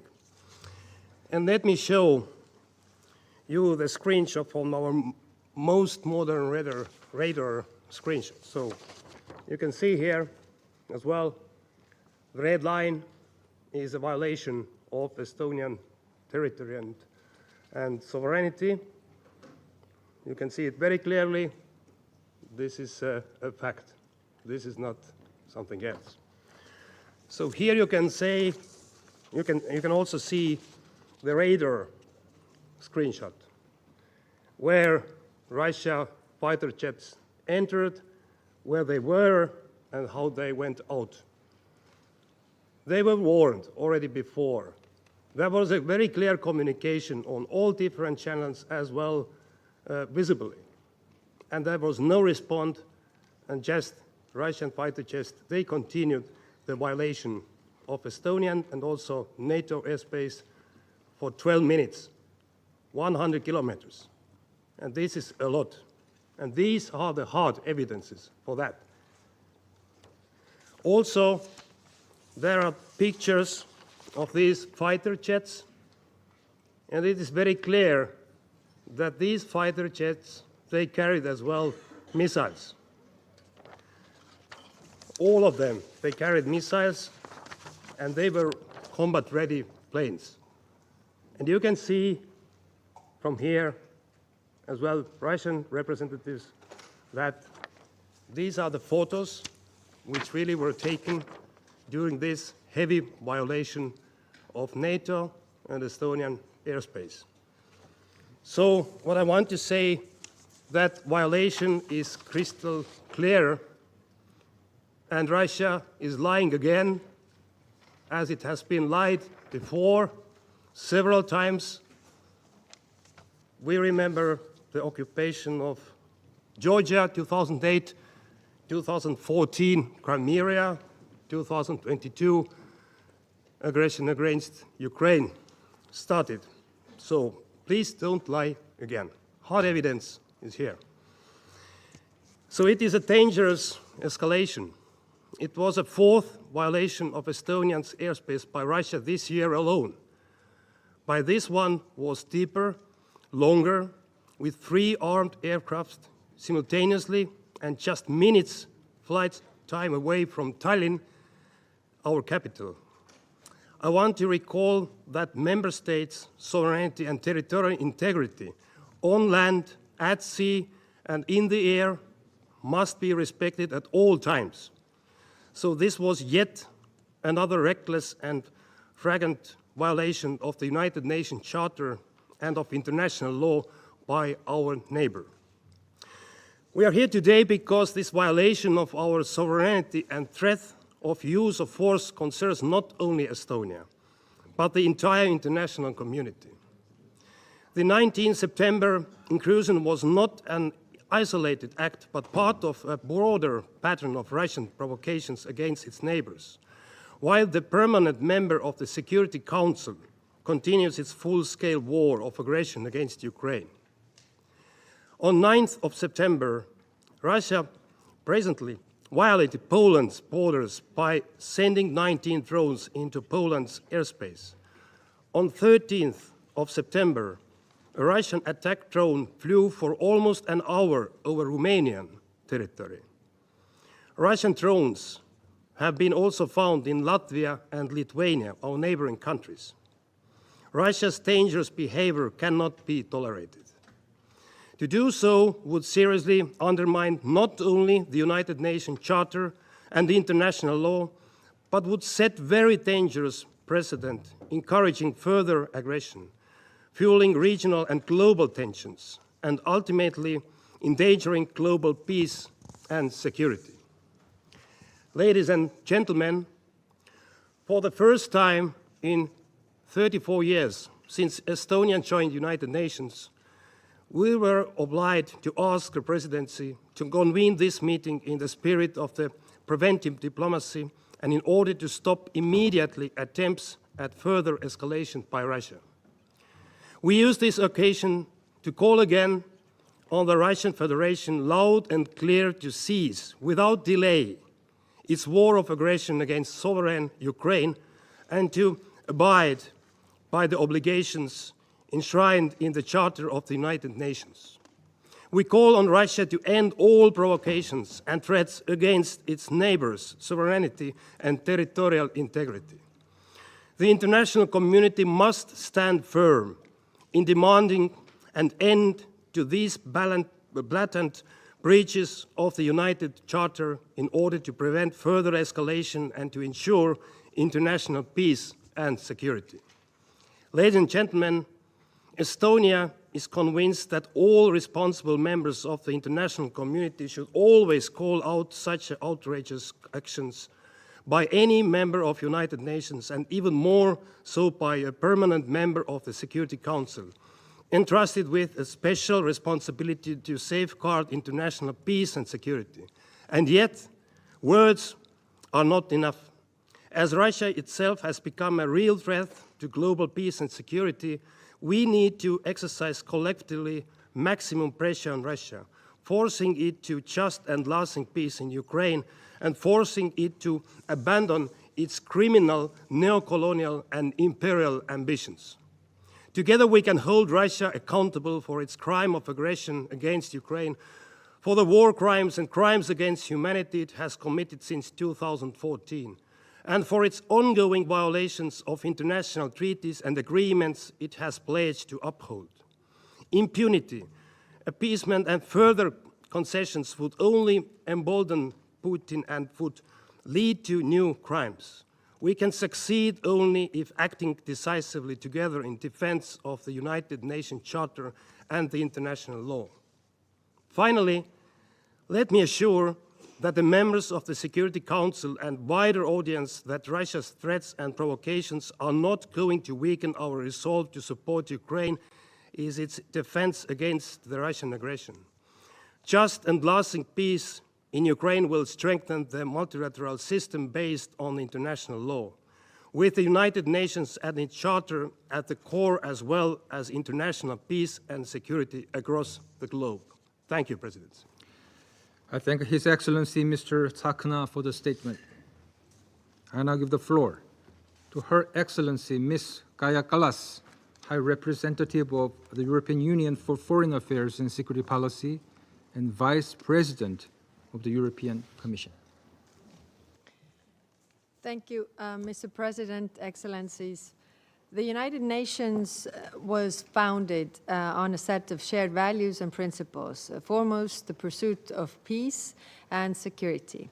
Although these values are being continuously tested and tried, the adherence to these values is still what brings us together in this room.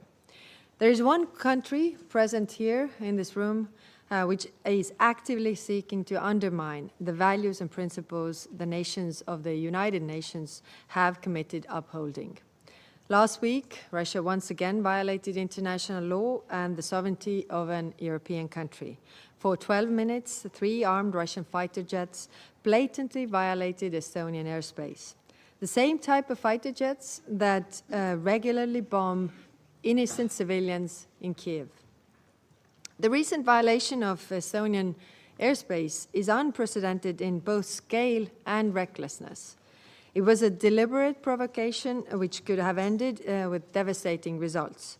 This comes after Russian violation of both Polish as well as Romanian airspace with drones a week earlier.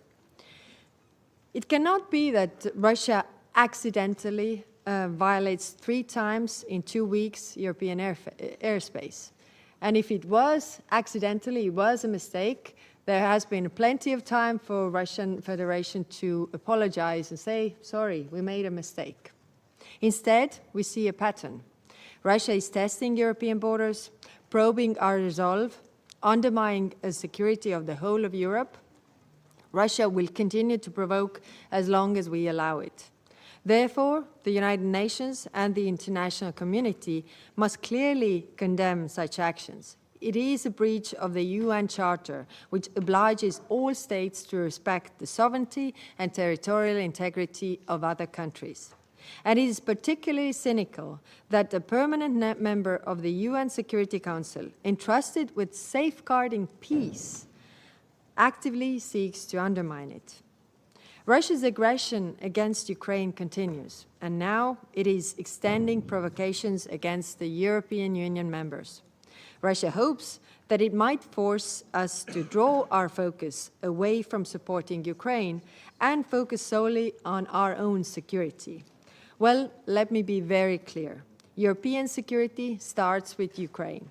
And any provocation against EU member states will only strengthen our resolve to support Ukraine. I say this openly to Russian representatives in this room. Your government's actions are reckless, dangerous, and go against the very principles of the United Nations. Our response is united and firm. First, we stand in full solidarity with Estonia, Poland, and Romania. Second, we collectively condemn Russian sovereignty violations. And third, the European Union will continue to help strengthen European defense and deterrence together with NATO. And fourth, for every test or every violation of our security, our resolve to support Ukraine grows. Russia cannot be allowed to normalize such behavior. International law is not optional. The sovereignty and security of one member state is sovereignty and security of all. I call on you to condemn Russia's violation of Estonia's airspace. Thank you.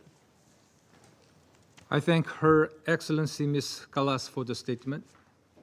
I now give the floor to His Excellency Mr. Radoslav Sirkovsky, Deputy Prime Minister and Minister for Foreign Affairs of the Republic of Poland.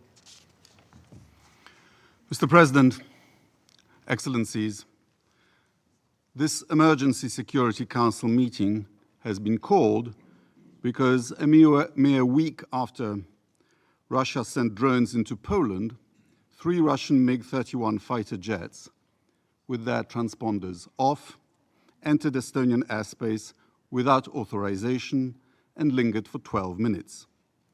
On the same day, 2 Russian fighter jets violated the security zone over the Polish drilling platform in our economic zone in the Baltic Sea. If these were accidents, why not immediately acknowledge them and apologize?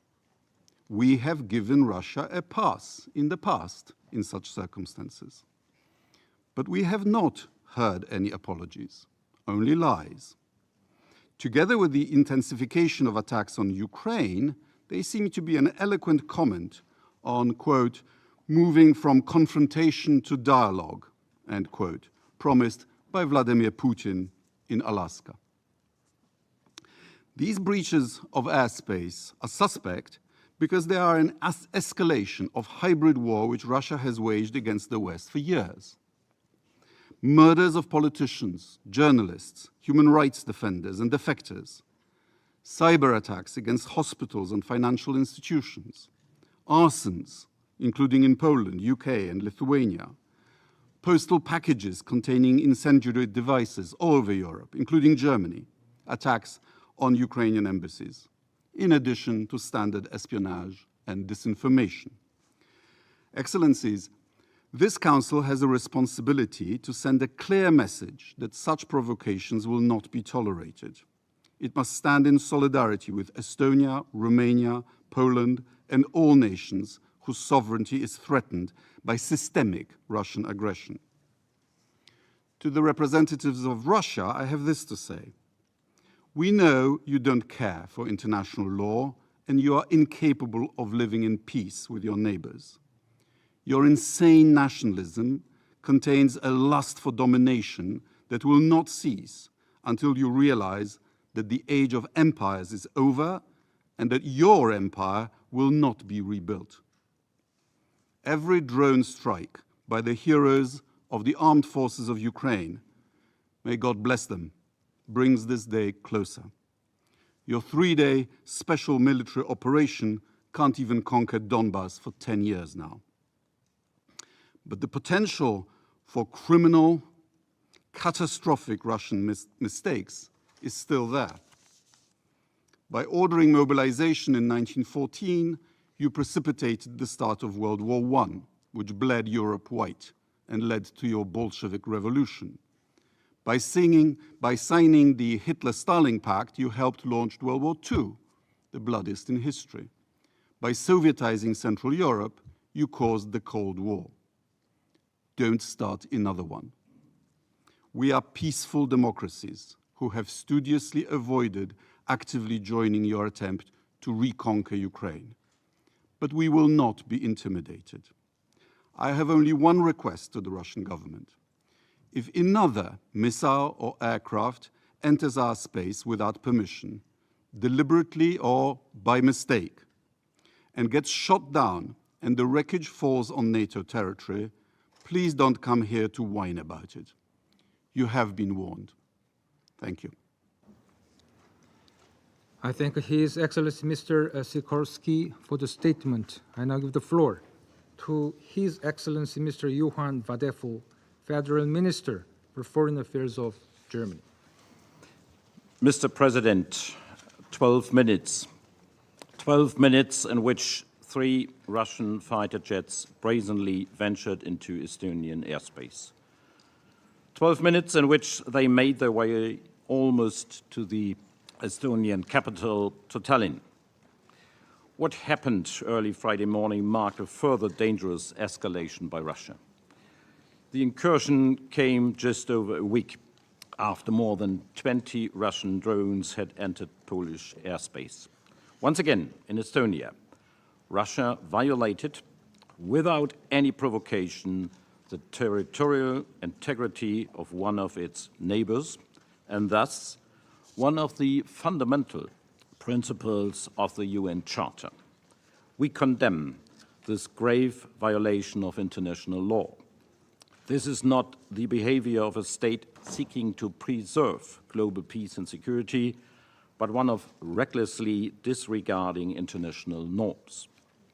Together with our partners, Germany stands firmly in solidarity with Estonia. We stand together against those who seek to use military coercion to undermine our sovereignty, freedom, and solidarity.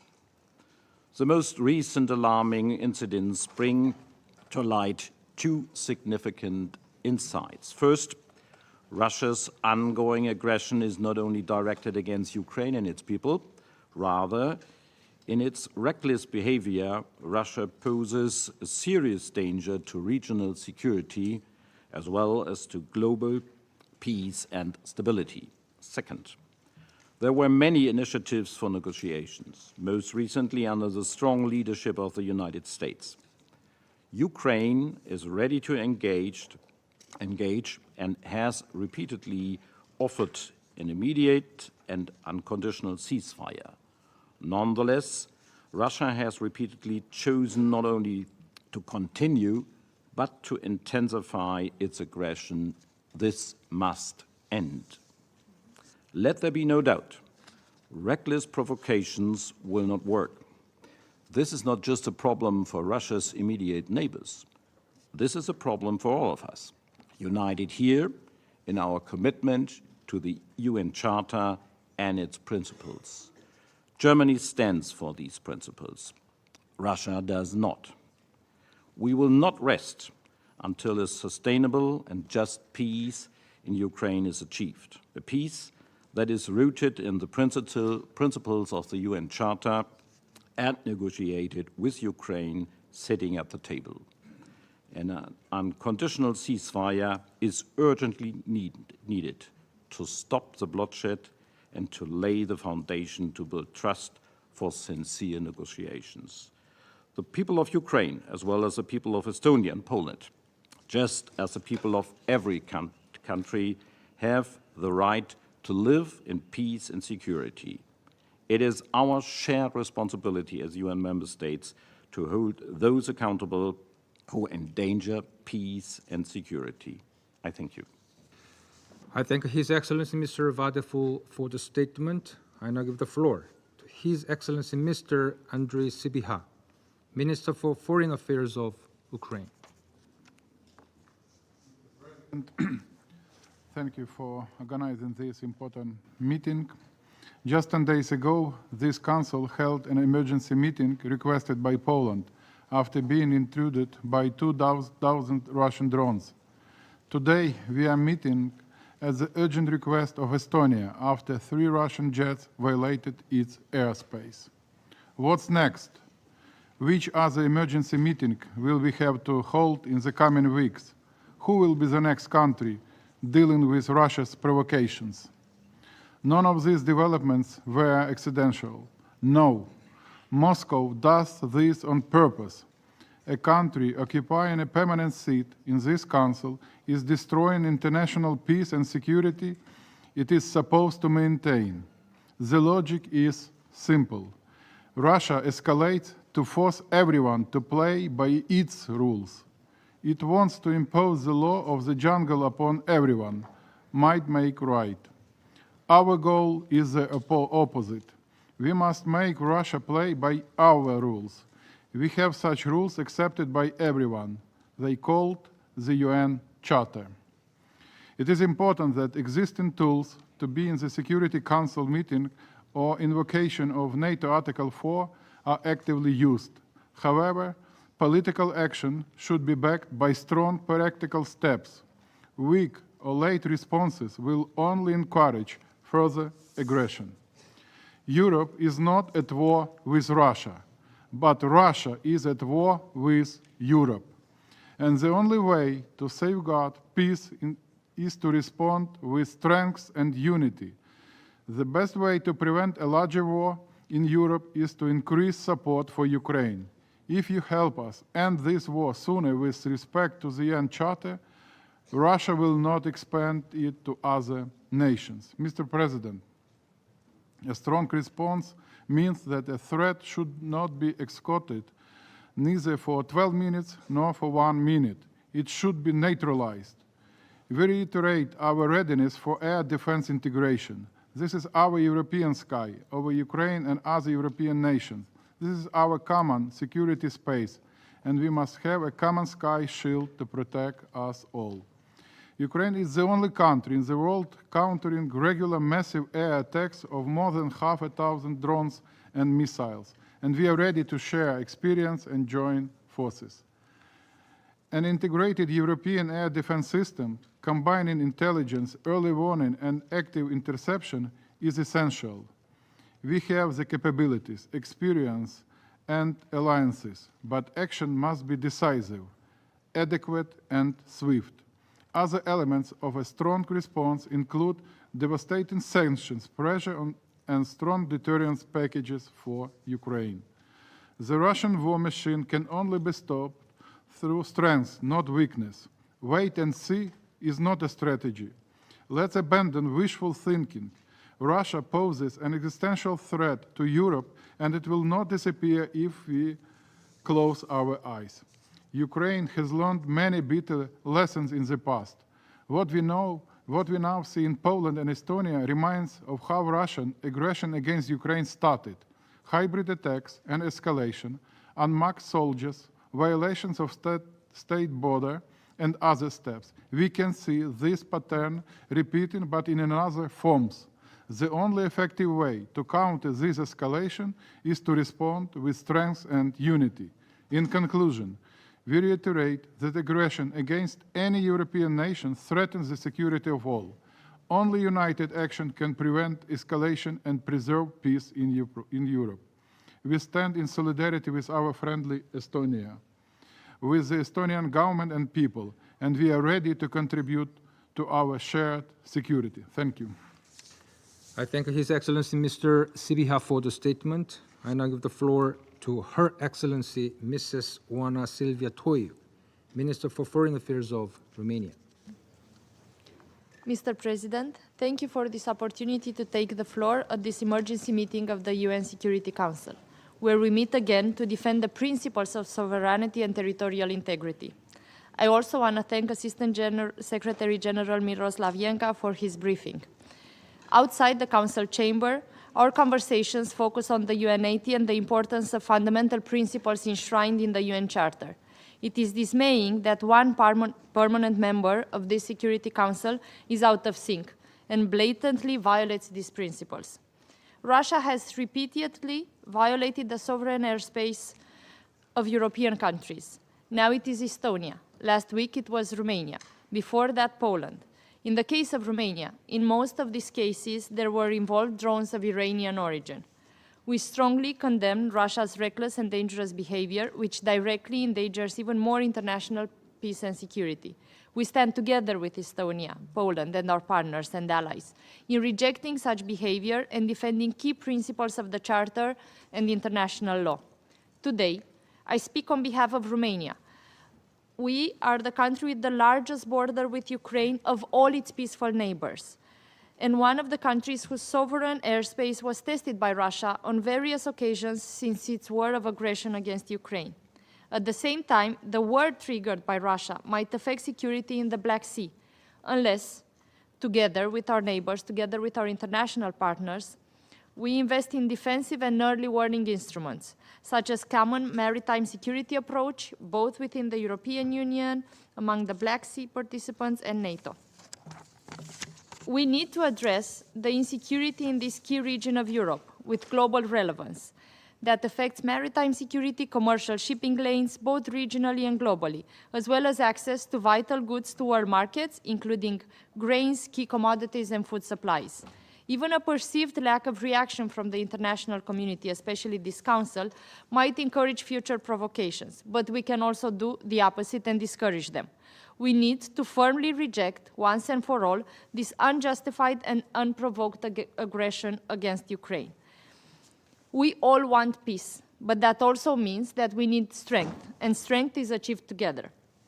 Mr. President, Within the international community, most of the world nations are aligned to the need to protect the principles of the UN Charter.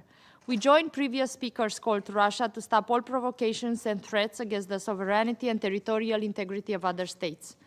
Russia should not be emboldened to continue such behavior. In this context, my government welcomes the efforts undertaken by the United States, the European Union, and world leaders to put an end to Russia's war of aggression, and especially respects the effort of Ukraine, and we stand together for peace. Action is of essence now. Thank you, Mr. President. I thank Her Excellency Mr. Stoiu for the statement. I now give the floor to His Excellency Mr. David Van Hill, Minister for Foreign Affairs, Minister for Asylum and Migration of Kingdom of the Netherlands. Thank you, Mr. President, and I have the honor to speak on behalf of the Benelux countries, Belgium, Luxembourg, and my own country, the Kingdom of the Netherlands. The Benelux countries welcome that the Council urgently addresses these unprovoked violations of Estonian airspace. We condemn these violations in the strongest possible terms. It is yet another clear and unacceptable violation by Russia of the territorial integrity of a sovereign nation. And this is not an isolated incident. It cannot be ignored. It has been less than 2 weeks ago that in this very council you discussed the violation of Polish airspace. And we are, unfortunately, seeing a wider pattern of Russian provocations against its neighbors while Russia continues its full-scale war of aggression against Ukraine. This incident demonstrates that if Russia's aggression remains unchecked, it is bound to repeat itself. We call on this Council and all Member States to make clear that this reckless behavior is not only unacceptable, but also presents clear risks to peace and security. It is imperative that we all protect the UN Charter and international law, and the territorial integrity and sovereignty of all nations must be respected. These are the cornerstones of 80 years of the United Nations. The Benelux countries will defend these principles, standing shoulder to shoulder with Estonia. The path to peace is clear. The Russian Federation needs to end its war of aggression in Ukraine and choose the path of meaningful negotiations for a comprehensive, just, and lasting peace. And all the members of this Council and all UN member states have a responsibility to play their role in safeguarding global stability. That means holding Russia back from further destabilizing international peace and security in the interest of us all. Thank you, Mr. President. I thank His Excellency Mr. Van Hill for the statement. I now give the floor to Her Excellency Ms. Maria Malmö Schneidergaard, Minister for Foreign Affairs of Sweden.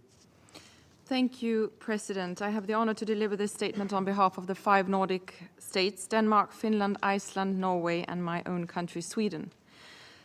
President, the Nordics condemn Russia's serious violation of Estonian airspace and thus of its territorial integrity on the 19th of September. The Nordics stand in full solidarity with Estonia. Like our Baltic friends, the Nordic region shares a long border with Russia. We are deeply concerned about Russia's lack of respect for the territorial integrity of its neighbors. By violating Estonian airspace, Russia has again shown its reckless and lawless behavior. Not even 2 weeks ago, the Security Council convened in another emergency session following Russia's violation of Poland's airspace. Since then, Russia has also violated Romania's airspace. We urge Russia to immediately stop and to bear its responsibility as a permanent member of this Council. Russia's recent airspace violations and its broader campaign of malicious activities against other countries illustrates the seriousness of Russia's threat to international security. It only strengthens our resolve in facing this threat by upholding our sovereignty and territorial integrity, as well as further intensifying our long-standing support to Ukraine. Over the past weeks, Russia has increased its attacks against Ukraine. Last week alone, Russia launched more than 1,500 strike drones, 1,280 guided aerial bombs, and 50 missiles against Ukraine, according to Ukrainian reports. These are not the actions of a country that seeks peace. The Nordic countries support a comprehensive, just and lasting peace based on the UN Charter and international law. A peace must respect Ukraine's independence, sovereignty, and territorial integrity. President, we need to remind ourselves that Russia is waging a war of aggression against Ukraine in blatant violation of international law. Russia could end its war tomorrow. Until it does, the Nordics stand undeterred in face of Russia's illegal actions. I thank you. I thank Her Excellency Ms. Malmö Steingart for the statement. I now give the floor to Her Excellency Ms. Babia Bratze, Minister for Foreign Affairs of Latvia. Mr. President, I deliver this statement on behalf of two Baltic states, Lithuania and my own country, Latvia. I thank the Presidency of the Council for convening this meeting, and I thank Assistant Secretary General Janča for the briefing. Lithuania and Latvia stand in full solidarity with our neighbor and ally, Estonia. On 12 September, this Council strongly condemned the violation of Polish airspace by a massive Russian drone incursion. We expressed our full solidarity with Poland at that meeting, and we warned of the risk of further provocations by Russia. Now it is Estonia calling this meeting in response to another grave and deliberate escalation by Russia. Mr. President, Europe has witnessed a growing number of Russia's non-conventional attacks, ranging from GPS jamming, sabotage, attempts to place explosives on DHL planes, to drone incursions. Russia's war in Ukraine and Russia's flagrant violation of Estonia's airspace once again demonstrates Russia's complete disregard for the authority of this Council, and also for the demands expressed by the international community in numerous UN General Assembly resolutions. And Mr. President, let me say, we are not facing a Ukraine crisis. We are faced with a Russia crisis. As we speak at this emergency meeting, Russia continues to target and destroy Ukrainian cities, critical civilian infrastructure, kill innocent civilians, medical personnel, children, women, all in pursuit of a land grab. Contrary to the efforts of the President of the United States and European and Ukrainian partners, Russia doesn't seek peace. Russia's imperial and colonial ambitions brutally violate UN Charter. Remember Georgia in 2008, Crimea in 2014, and then the full-scale aggression against Ukraine since 2022. Mr. President, today in 1939, Soviet and Nazi forces held a joint military parade to celebrate invading and partitioning Poland. We will never accept Russia's attempts to attack, dominate, intimidate, or establish a sphere of influence over its neighbors. Empires are dead. We, the free and democratic countries, will continue to invest in our deterrence, defense, resilience. We are working closely with our allies to deploy additional capabilities to ensure that future Russian provocations are not tolerated.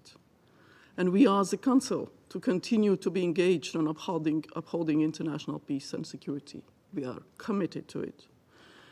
Yet, ironically, again, it is the aggressive, revanchist behavior of Russia, permanent member of this August Council, who is gravely undermining global security. So Latvia and Lithuania call on this Council and all UN member states to condemn Russia's aggressive actions in the strongest terms. I thank you, Mr. President. I thank Her Excellency Ms. Baiba Bratze for the statement. There are no more names inscribed on the list of speakers. The meeting is adjourned.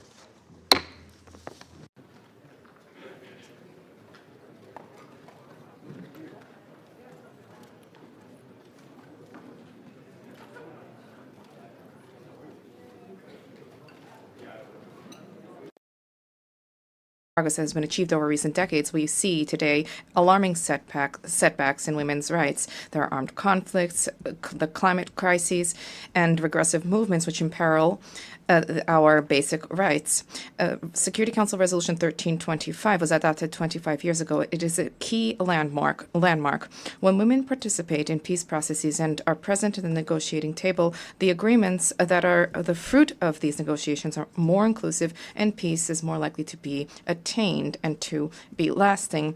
As part of our commitment to human rights and the dignity of every person, Monaco has always supported international efforts for advancing gender equality. Both on our soil and through international cooperation, the Principality has been working proactively to promote girls' access to education, women's economic empowerment and independence, as well as the fight against all forms of violence, including in conflict and crisis contexts. The Monegasque Committee for the Protection and Promotion of Women's Rights was established in 2018.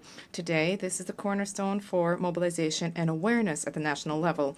The government of our Principality is working closely with UN agencies such as UN Women and its Sport for Generation Equality framework, which recognizes the role of sports as key leverage towards social transformation. Monaco is proud of supporting this initiative. We believe that sports should be an engine for empowerment, for respect, and for solidarity. UNICEF and UNFPA are also key partners for our action through tangible projects. So these partnerships help to anchor the principles of the Beijing Declaration in actions on the ground. I also wish to highlight the key role of civil society, women leaders, young people, and male allies in building a world that is more just, with greater solidarity and greater equality. Our Principality reaffirms our commitment to continue along this path in a decisive way alongside all of those who work day by day to ensure that this equality becomes a reality. Thank you. I thank His Serene Highness Prince Albert II of Monaco, Sovereign Prince of the Principality of Monaco. And I have the honor now to give the floor to His Excellency Assali Assoumani, President of the Union of the Comoros.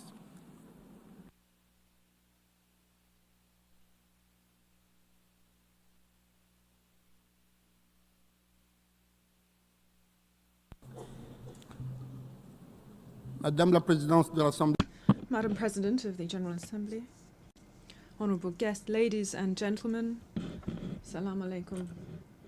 It is a great honor and a real pleasure for me to take the floor on this solemn occasion of the 30th anniversary of the World Conference on Women. This anniversary is a time for us to take stock of the progress that has been made since the historic Beijing Conference in 1995, but also to highlight the achievements and best practices, as well as the continuing challenges when it comes to promoting gender equality around the world. As we are faithful to our international and regional commitments, the Comoros has ratified a number of legal instruments that are relevant to the promotion and protection of women's rights, notably the prevention of all forms of discrimination against women. During the presidency of the Comoros of the African Union, we were proud to hold up the torch of this important cause, and on the 30th of October 2023, our country organized the third conference of consultation of women African leaders on the topic stimulating commitment towards the economic empowerment of women and putting an end to violence against women and girls. Nationally, we have always guaranteed women's rights by protecting them against violence, exploitation, and any form of violence. We have adopted a number of legislative instruments nationally, including the new penal code that makes provisions for the protection of women and children. And more recently, in 2024, we created a ministry dedicated to the promotion of gender equality and training, and there is a woman heading that up. We have also established a national policy for gender equality, and we have developed mechanisms for medical, legal, and other support for victims of gender-based violence. And we also offer special support for women and girls who have been victims. The network of women African leaders is actively involved with local authorities. I have placed the promotion of women at the heart of our priorities, and today women hold positions of responsibility both within the government, the parliament, legal and judicial institutions, and other areas. The interpreter apologizes, the speaker's microphone has been cut off.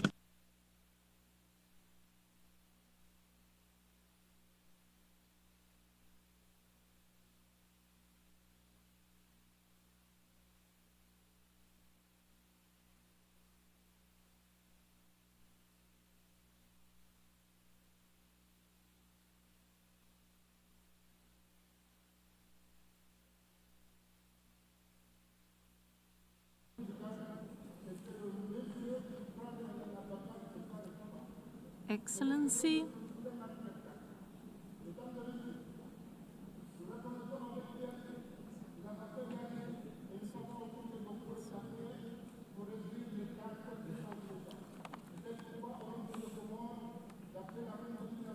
Excellency,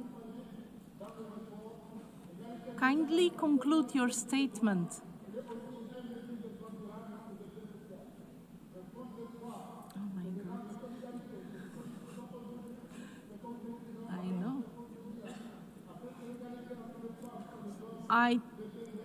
I thank His Excellency, the President of the Union of Comoros, and I now give the floor to His Excellency Bassirou Diomaye Diakhar Faye, President of the Republic of Senegal.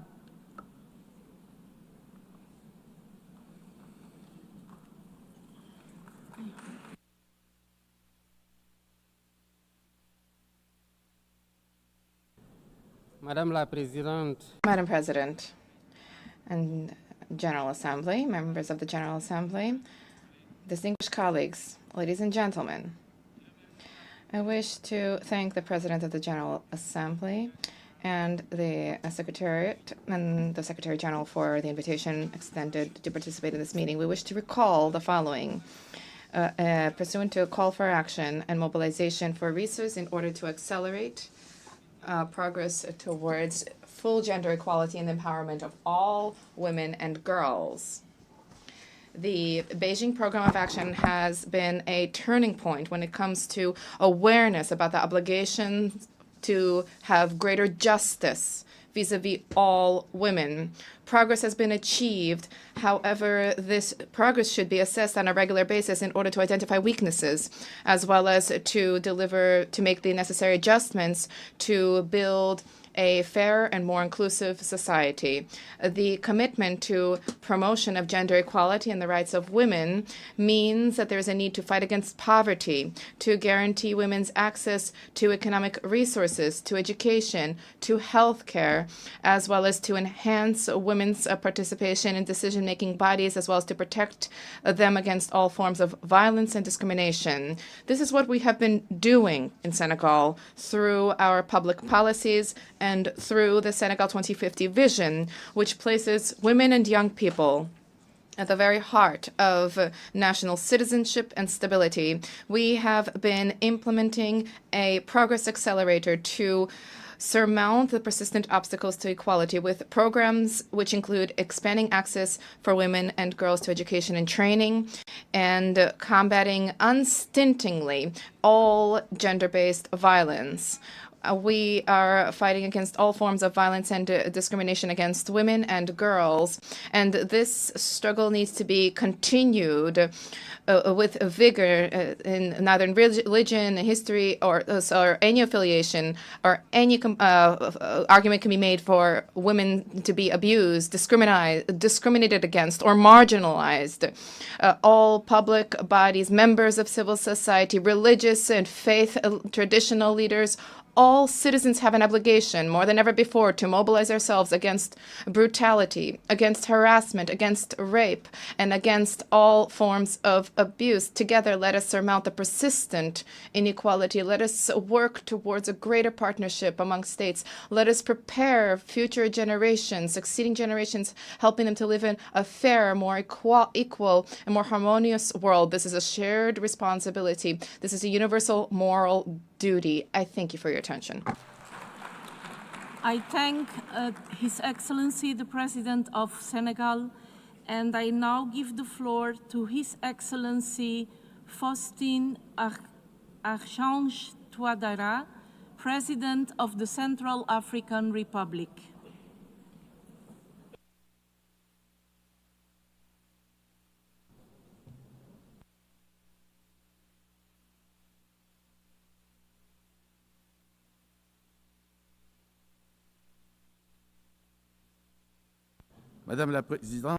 Madam President, Excellencies, ladies and gentlemen, I am honored to take the floor at this high-level meeting. It marks a pivotal moment for equality between men and women 30 years following the Beijing Declaration Programme of Action. The Central African Republic has placed gender equality and the empowerment of women at the heart of its National Development Plan 2024 through 2028. We hold the conviction that equality is not just a moral requirement, but an underlying condition for peace, justice, and sustainable development. This is why in the area of education, we have launched programs of free schooling that has already benefited more than 89,000 girls. We also have the Maingo project with the support of the World Bank, and this helps to combat school dropouts by providing scholarships to adolescents who are threatened by poverty, early marriage, and early pregnancy. In the area of maternal and infant health, we are strengthening the training of midwives to enable access to obstetrical services and also to avoid and reduce avoidable deaths by protecting every single life, especially in rural areas. Political participation and peace building in this area, we are implementing our third National Action Plan on Resolution 1325, Women, Peace and Security, and we have updated our plan, Beijing Plus 30. We're also strengthening accountability mechanisms so that women and young people and the most vulnerable are truly at the heart of public action. However, there is still a great deal left to be done. Keeping girls in school and high school, despite their poverty and social norms, continues to be a challenge. We need massive investment in the education of girls and in maternal health, because this is where the future of Africa is hanging in the balance. Let us adopt strong measures to ensure that political equality so that parliaments, governments and local authorities truly reflect this half of humanity. Let us support women's entrepreneurship through loans, training and access to market. And we should do this because economic empowerment is the key to ensuring dignity for women.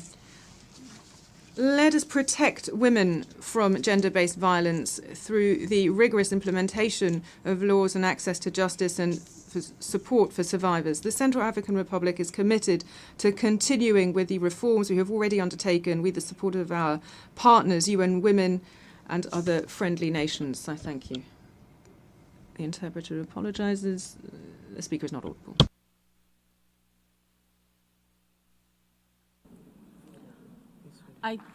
I thank the President of the Central African Republic, and I now give the floor to His Excellency Joseph Numa Boakai, President of the Republic of Liberia.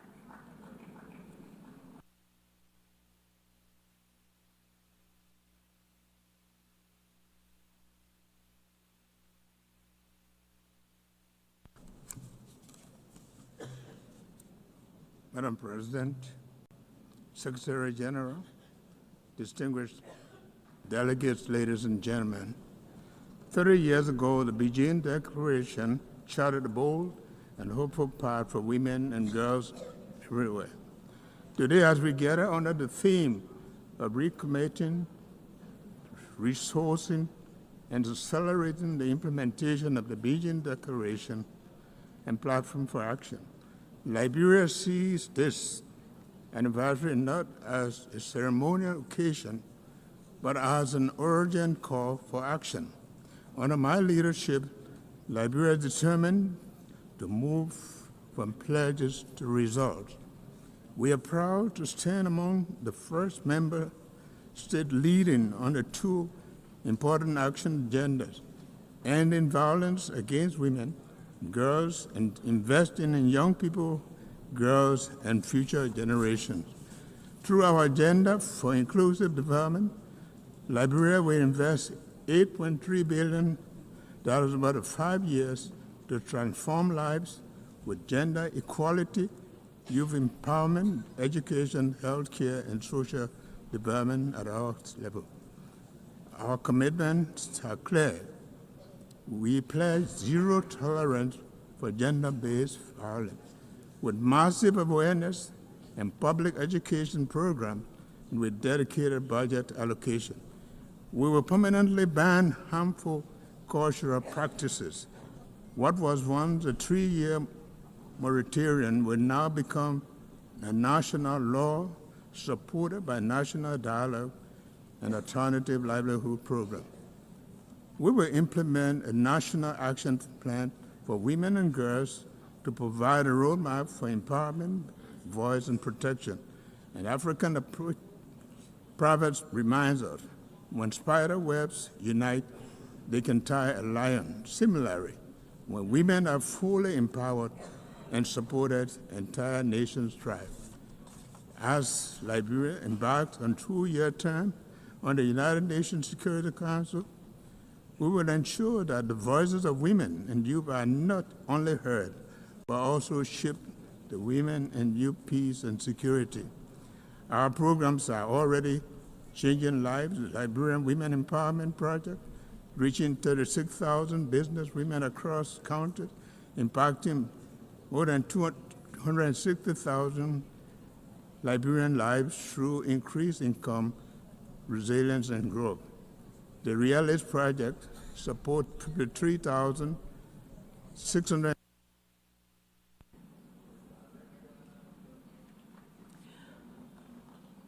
I thank the President of the Republic of Liberia,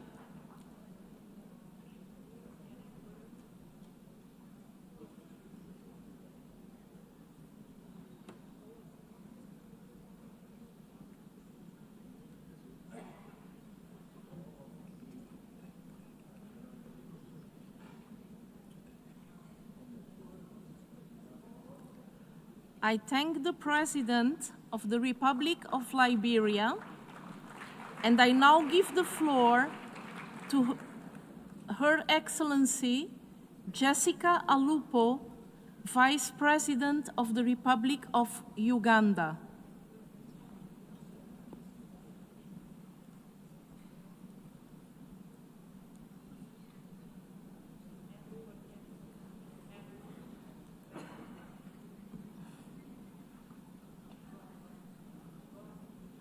Madam President, Excellencies, ladies and gentlemen, I thank the United Nations Secretary General and the UN Women for organizing this commemorative meeting to mark 30 years since the Fourth World Conference on Women in Beijing.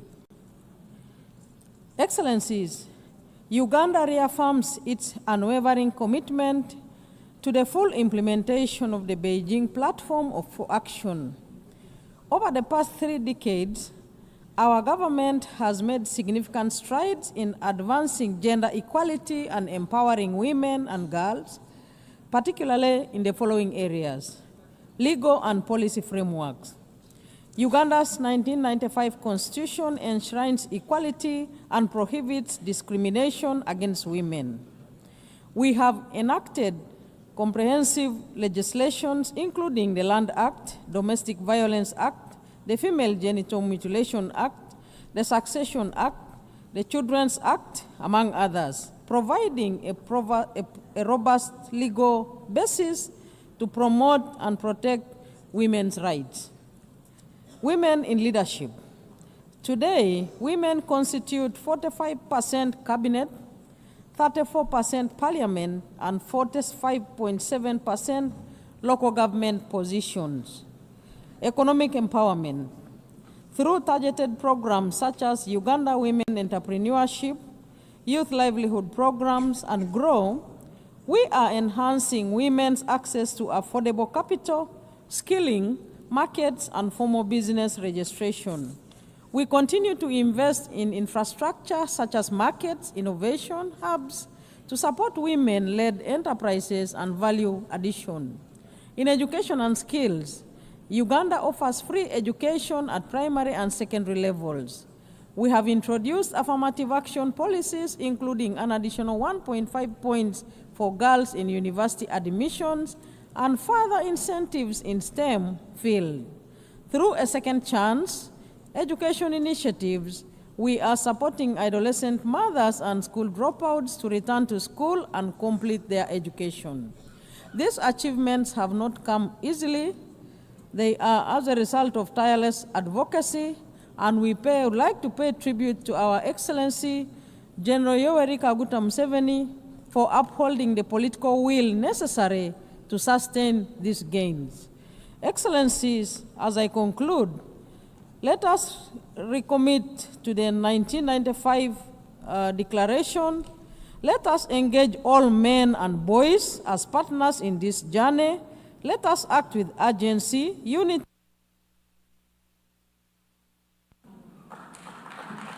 I thank the Vice President of the Republic of Uganda and now give the floor to His Excellency Petr Pavel, President of the Czech Republic.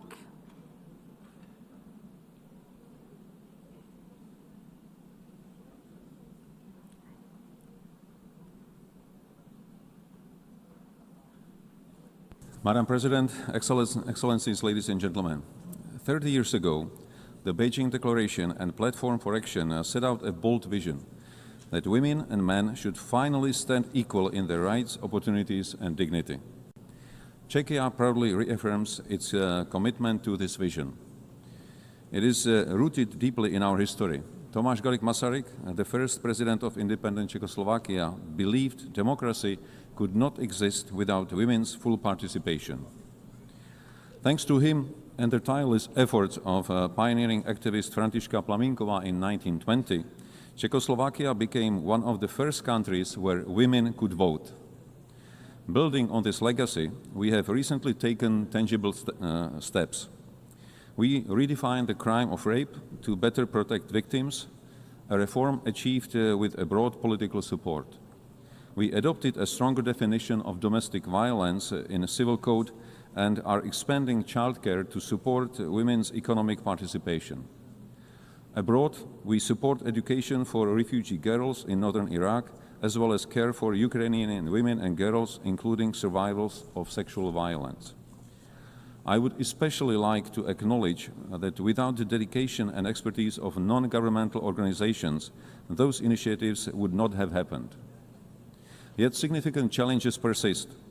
Around the world, global crises from climate change to armed conflicts, such as Russia's war against Ukraine or a conflict in the Middle East, disproportionately affect women and girls and increase the risk of sexual and gender-based violence.